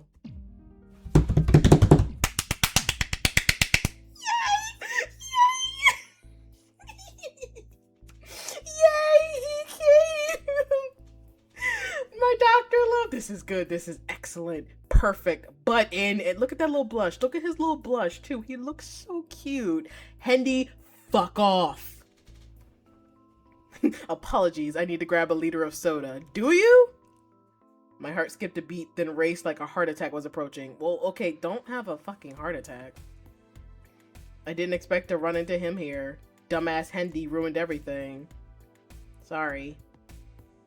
Move your ass, Hendy. Oh, right. Hendy stepped aside and allowed Dr. Love to grab a bottle of lime soda. Okay. It didn't seem like Dr. Love had any intention of leaving once he grabbed it, though. In fact, he continued to stand in front of Hendy, separating him from my cart. Are you done? I'm looking for another. Carry on. Hendy's eye twitched at that, and he grabbed the edge of my cart. Simultaneously, Dr. Love leaned against it for support. I love this. I love this terribly. I love this terribly. Dr. Love is so smooth. Like, bro. Okay, I'm squeezing the shit out of my plushie right now. Oh my gosh. Are we in your way? Don't matter. He's gonna stand there. No. But from my observation, you are in his way. And perhaps I am too, right, Mr. Figueroa? Dr. Love lazily turned his head to look at me, wearing an elegant smile despite his disheveled appearance. Can I please just go to the dairy aisle? Bro just needs his milk. Of course. He let go of the cart, but not without removing Hendy's hand from it with ease. At the same moment, I pushed the cart with Hendy trailing behind in tow. I quietly continued to shop with him hovering nearby. You know him? Most people do if they're into Love Life Studio stuff. At that, Hendy turned his head around to look at Dr. Love, who was still lingering around us with some distance. Really? He's that guy? Uh-huh. I reached out to grab a sack of potatoes, which Hendy... Oh my god, if you don't get away from me! Hendy! Go somewhere! I shopped enough to fill my fridge. But it was certainly too much to one-hand it all the way back home. When I left for the parking lot, Hendy insisted on taking me home in his car, but... Are you going to force his acceptance? He said he doesn't want to go home with you. Why are you even still here? This has nothing to do with you. I'm getting so sick of Hendy. Oh my god, I've never met a man so fucking dense. Oh, Jesus. He's conflicting me in the worst way. Dr. Love wouldn't let Hendy put my things in his car. In fact, he had his own car and proposed to take me home himself. It was bizarre to witness the two arguing over this. Honestly, I wanted to just take the whole damn cart and walk home. Despite that, I couldn't shake my curiosity about why Dr. Love was meddling so much. As far as he should know, Hendy could be my lover or something, yet he was trying to defend me as if I needed it. I can handle myself, but I didn't hate that he was interfering. In a way, it felt like the universe was trying to keep Hendy from rekindling things with me. That made things easier. Can you open your trunk? I spoke up to Dr. Love in his spat with Hendy, and with no effort, he pressed the button on his keys to allow me just that. Hendy didn't seem to like that. You're seriously going to get in his car? Yeah, because if I get in your car and you take me to my place, your fucking freak-ass friend boyfriend is gonna come fuck me over. No thank you. Excuse me if I don't want to get stabbed. You two aren't even close enough for that yet, right? Bitch, you don't know my life. Ah, fuck! Out of help! Out of help! God, what the I wasn't expecting negative. Okay. Okay, we got a negative this shit. Damn, I should have saved beforehand. Hendy, just go home. Hendy's jaw dropped at that, but I didn't bother to give him any more of my time. Oh, thank God.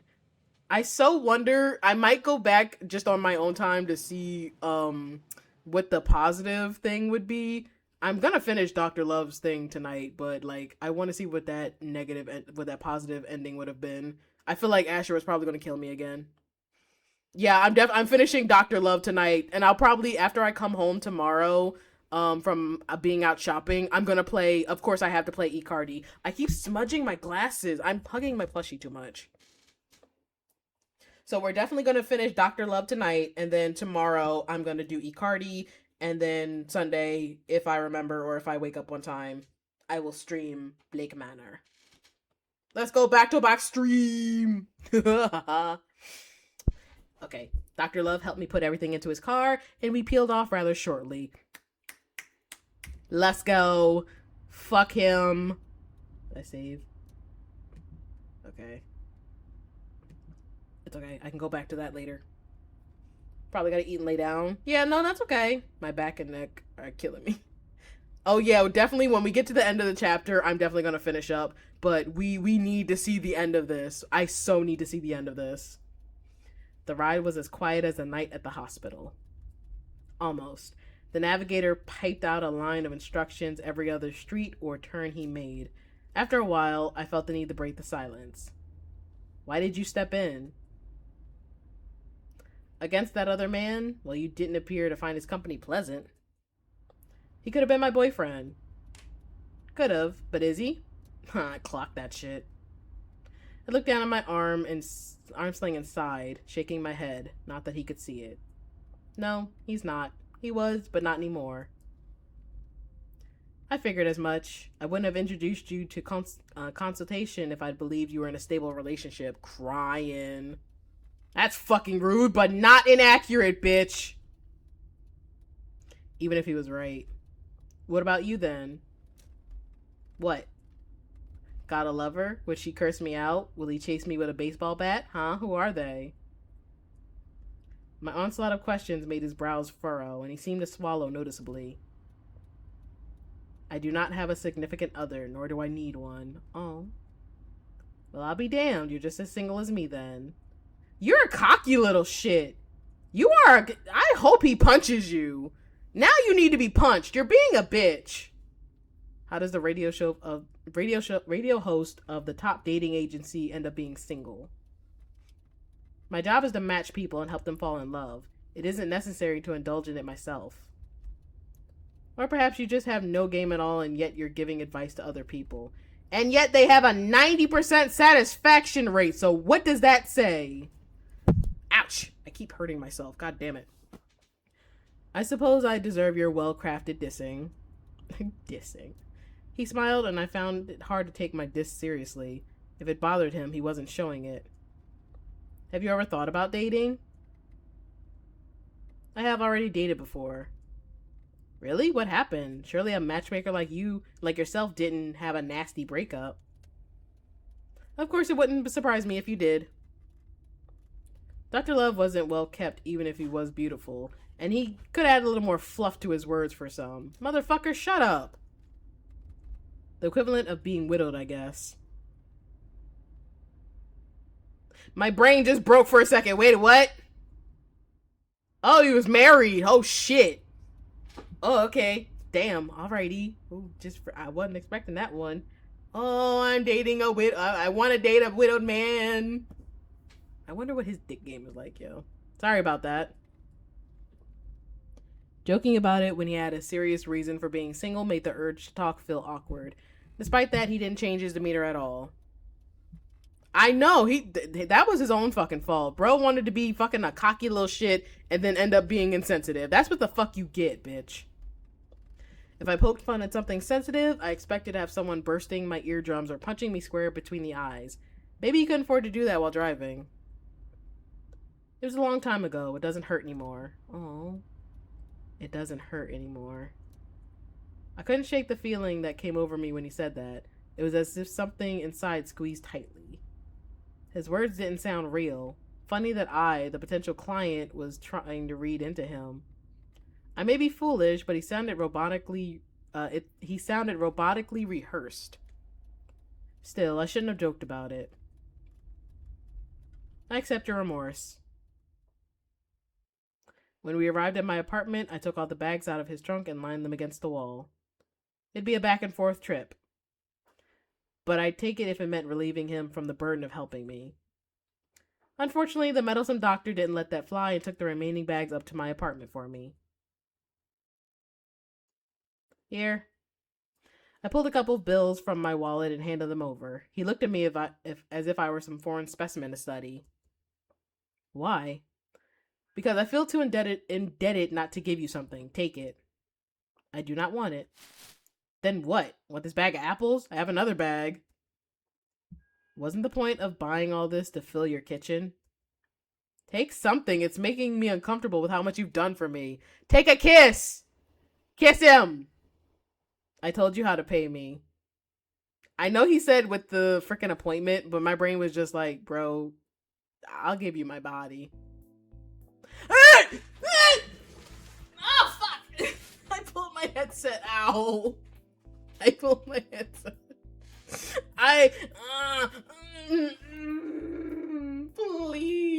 Please make out with him. Please make out with him. I would love, I need it so bad. I need it so bad. Oh my god, I need it so bad. Shit.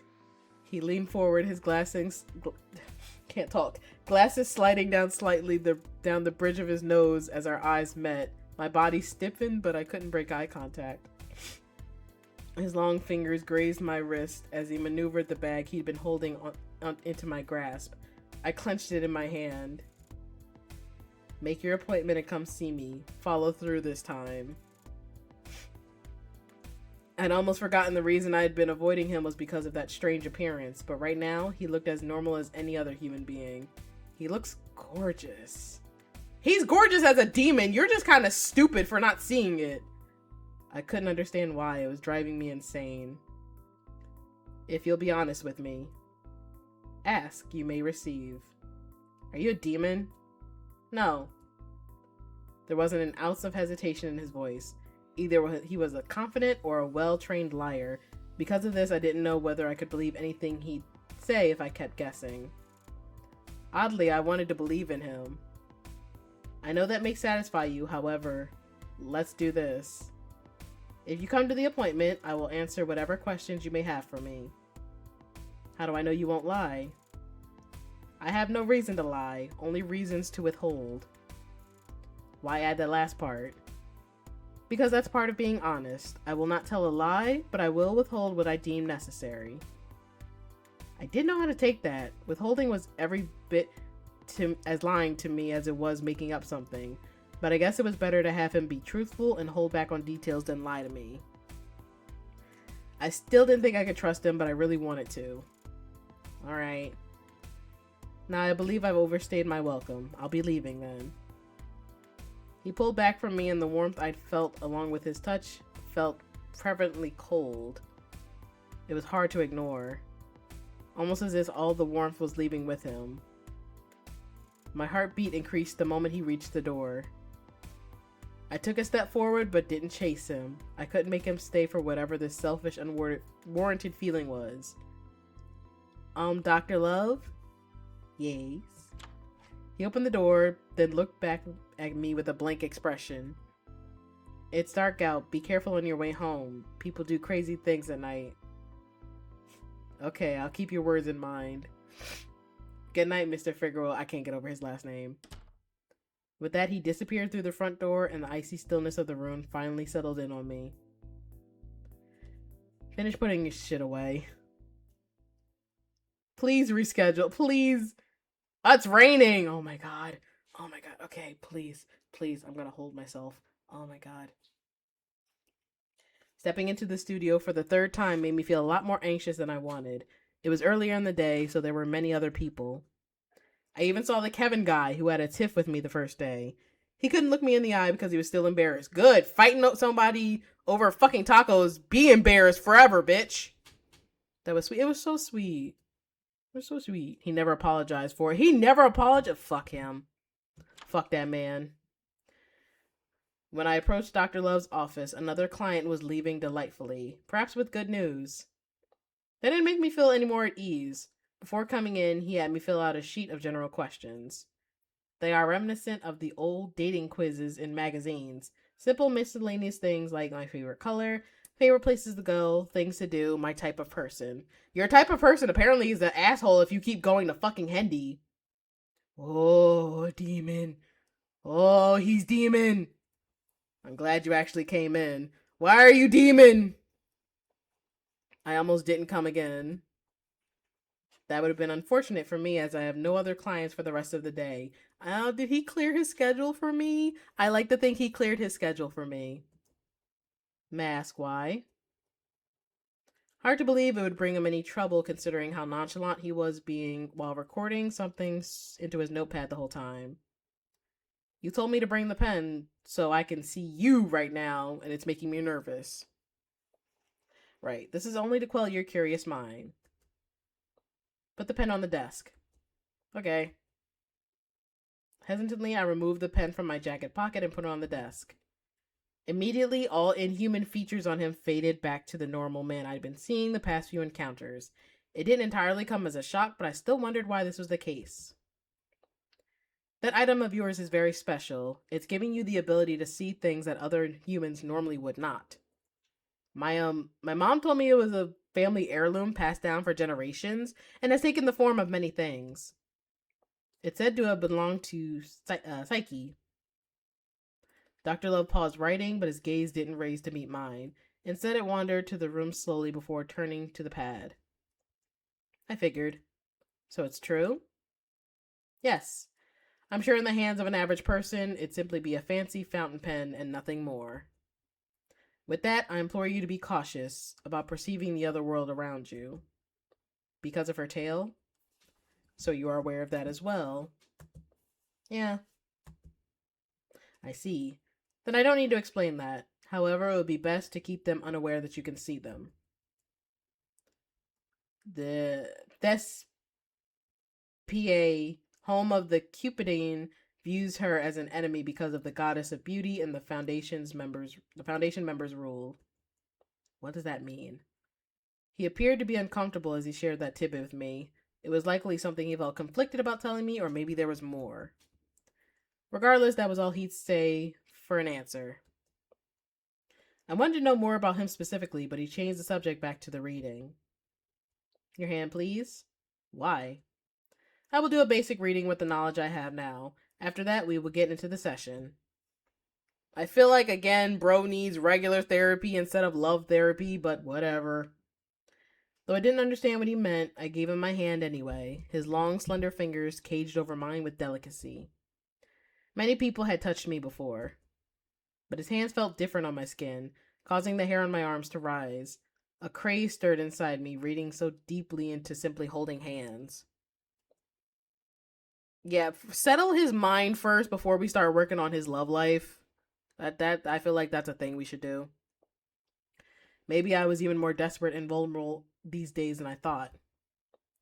Staring at his face, watching his concentration, his other hand ran over the grooves of my palms, fingers dancing along the creases. That brother is so touch stars. Honestly, just having your palm trace and you're just like, dude, chill. Even I'm not that fucking crazy. Gently applying pressure here and there, smoothing over my skin. I was seconds away from snatching my hand back when he let go to jot his findings. What was that about? A preliminary search for your soulmate. My heart dropped and my breath strained a bit. Looking for them directly, did you find anyone? Yes. Oh? Oh, he answered that real easy. There was a soulmate for me. If I were to take his word that he wouldn't lie. But I didn't feel relieved to hear that, just scared. I clenched my trembling hand and returned it to my lap. Then what now? I know they exist, but I need to know more from you to see who they are for myself. And remember that the point of this is not for me to tell you who that person is. It is to guide you to them, understand? I understand. He flipped over to another sheet, tapped his pen against his lip, seemingly in thought. If you want, I can hear... If you can, I want to hear a memory of your childhood. One that encompasses happiness. One where you felt the most affection, if possible. I looked at the fountain pen on his desk and reached to retrieve it. Threading it through my fingers, I smiled, recalling the day filled with nostalgia. 16 years ago. Flashback! Flashback! It was a weekend, and Dad had taken some days off of work. We were coming back from the fair. He'd bought Mom a large stuffed animal. I was practically swamped in the back seat with it. Oh, baby! Damn, how did such a pretty little baby turn into the shit that we're dealing with now? Good God.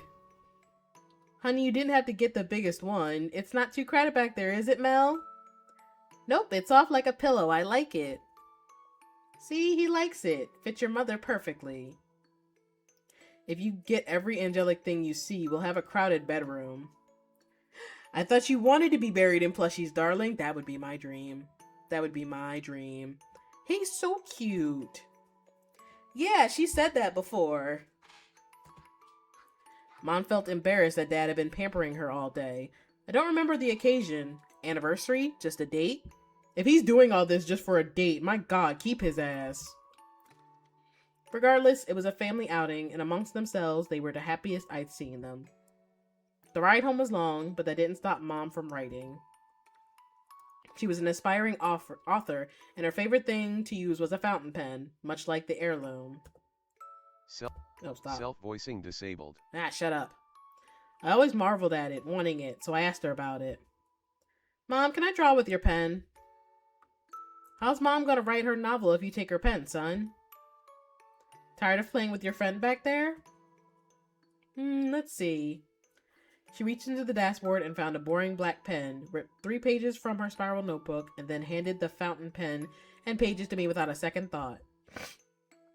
Mommy can write with anything so long as it works. Does that pen work? I just stuffed a bunch of miscellaneous ones in there. I'll be out of luck if it doesn't, haha. Mom, you said there was a pen that looks like Cupid's arrow, but this doesn't look like one. That's because it isn't that pen, Mel. I'm not sure where in the family that has gone. I never got to have it myself. When your great-grandmother passed, it was among the things that got shifted around. Didn't she say that Eros' arrow was in it or something like that? I remember hearing that from you. Yes, it's true. It's his true symbol of love and has been our family's protection all these years. But I thought the lady said that Cupid was a bully. Why would his arrow help her? Well, son, sometimes we boys, can be a little complicated with our feelings and how we convey them to those we love. Oh, Dad, you don't know the half of it. Your father knows this well. Had I not figured out your mom's love language, we wouldn't be where we are today, and we wouldn't have you. I didn't fully understand what they meant back then, but how they both looked at me as if I were their entire world was the most seen I'd ever felt. It was the most reassuring that my parents loved me. Unconditionally, undeniably, unquestionably. If you ask me, I like to think that maybe Eros was like your father. What do you think, honey? If you're saying that, then I must have been terrible. Was I really that bad? Are we gonna forget the homecoming ball? Yikes, let's not talk about that one. Mel, I'll tell you how to avoid my stake there when you're older. Or my internship article. Are you still mad at me? Mel, help Daddy. Do something cute to distract your mom. A simple conversation, one of our last, and one that keeps me hopeful. Dad must have fucked up big time, but still managed to bag the baddie. Give it to Dad. He got the game. One that keeps me loving. Aw. Obviously, my parents loved each other a lot, but I didn't have to worry about my place in it. Since then, all I ever wanted was to create their love with someone else. Aw, baby doll. Ah, shit! Back to his POV. This is crazy.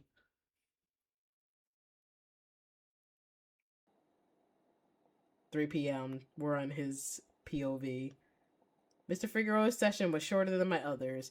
Having recalled his happiest childhood memory, he shut down on me. Oh, God. I didn't believe that I'd be able to get through to him, so I suggested to call it for the day. His results are difficult. Every once in a while, a weird occurrence would happen with the matching pool, and there have been weird readings by other love forecasters. But I hadn't experienced it firsthand like this since their name had popped into the matching pool centuries ago. He has so many potential partners and equally none at all. Damn, what's wrong with him? I couldn't see a singular person. Endless people, but none with names or faces to latch onto. Existing people, but non-existent all the same. I wouldn't dare to drop his name in the matching pool in fear of the chain reaction that might occur. It's a Cupidine's worst nightmare to deal with something like that. Even worse for his sake, as this is so phenomenally out of control that it would immediately have the Foundation and Aphrodite breathing down his throat if I turned in my report. This had to be the effect of Psyche herself. In my recollection, she was a woman so beautiful that no one dared to claim her for themselves. She was everyone's woman, so to speak. But still, this is but a theory. How is this possible? Was this the work of Eros, or had Lady Aphrodite done this? As I pondered the thought, my office door opened without my approval. What? Hi, Femi! Hello, my beloved Cupid. Oh, she's about to spill some gossip. Give me the dirt, girly. Hello, Lady Femi. Pardon my assumption, but you appear to be guilty of something. What? Me? No. So anyway, I looked into that other young man a little further for you as well. The world is honestly so small. Who'd have known the family I threw myself into would tangle in your endeavors? That Henderson fellow? What did you find? Oh, he looked into Hendy. Oh shit. Oh shit. What's about to happen? Word on the street is that he's still involved with the one that caused the accident to your boy. Correction, he isn't mine. Please let me be, though. Please let me be. He should be. She gets it! She gets it! Thank you for the information, Lady Femi. Is there anything else that I should be aware of? Perhaps something that you're leaving out? Yeah, we could have figured that out already. We kind of assumed that Henny was still fucking with him. There is something else, but I don't think it's necessary to share right now. Anyway, excuse me? I have it under control. I'll let you know when I no longer have it under control. Oh my god. She's waiting for shit to hit the fan. She's a shit stir. That's fucking funny. If it is as you say, then I will accept it as such. But do make sure that it's not too late if it is something you cannot handle on your own. My favorite Cupidine is worried of little me. I'm gonna cry. I wasn't worried about her. Rather, I was worried about the unknown thing that she didn't want to say. As much as she loved to run her mouth, whatever that thing that she couldn't say likely had something to do with me. Yep, goddess of gossip. That's all she is. That left me concerned. God damn it. When I played Heart Cage, it was not as long as this game is. It said 6 to 7 hours. I've been playing for 3 hours and have barely... Oh, what? Recollection of a time I felt wrong. Naturally, someone might think that I'd say when my parents left me orphaned. Sure, I never had that warmth again, but no, their deaths were not the start of my desperate pining for affection. It was the hellish years of being placed in a home full of strangers that only saw me as a dollar sign, all while letting their other children do whatever they wanted to me. Push me down a flight of stairs, lock me in the basement, cut my hair in my sleep. It was always something, and there was never any justice. To prop their own kids, they would belittle me, and if I did better than them, they punished me for being arrogant. Growing up, I've always been sensitive, but sensitivity doesn't translate to crying. Sometimes it comes out as thrashing, smashing things, threatening them, fighting them. When I experienced pain, it was so unbearable that I wanted the other person to suffer too. These destructive habits that I developed gave mixed results. Whether out of pity, fear, or disgust, they all had the same feeling, that they didn't want to be around me. Running away made no difference. Finding a crowd of kids my age only resulted in being the crazy nut job among them too. If the cops hadn't caught me, I'd probably be somewhere far worse, maybe even dead. Can't say I was too happy about being brought back to that family, but I fucked that up eventually and returned to the orphanage instead. No one ever fostered me again.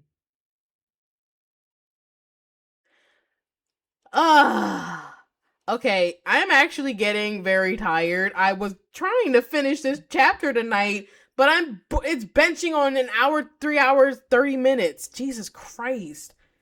Oh my god, I want to... Let me save this really quick. I want to finish this chapter, but I was not expecting this to be so long. So long.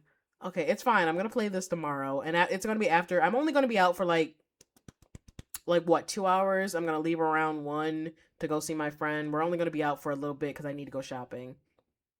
Chapter 2 was bite-sized.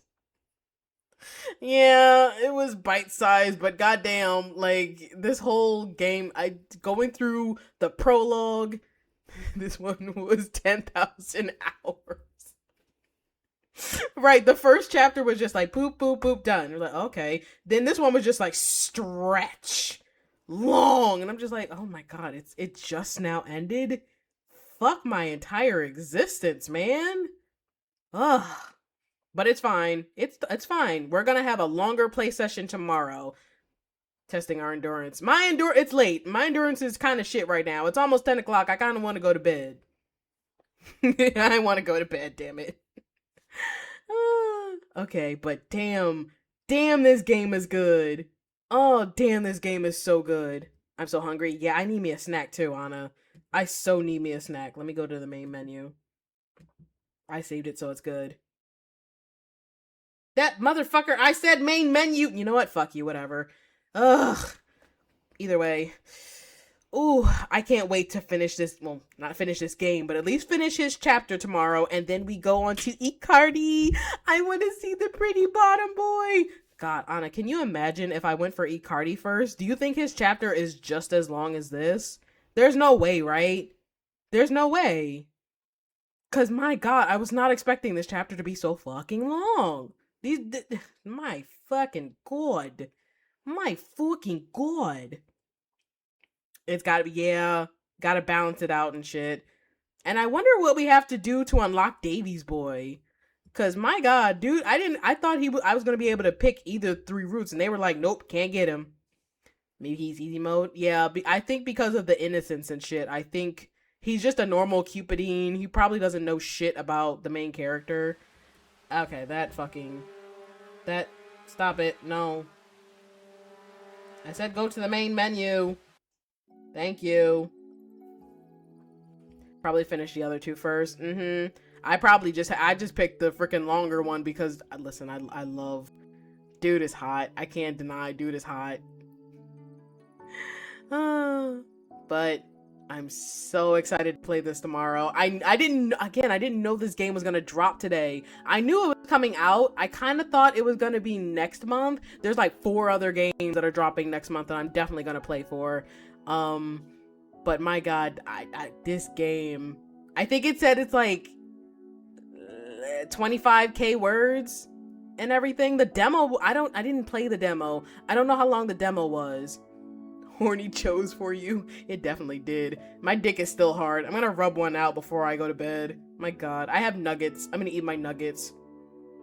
And I'm going to end stream now because not only do I need to pee, my throat is dying. I definitely need some tea. I'm gonna get me some hot tea. And my throat is dying. But I shall end my stream. Are you telling me? What? You don't want to know? But Anna, I hope you get some rest too. I know you need to go eat and lay down. So Rie shall pop off for the night. I will see you tomorrow for more of To Kill Eros. Thank you for popping in, and whoever is lurking, mwah to you all. Have a good night.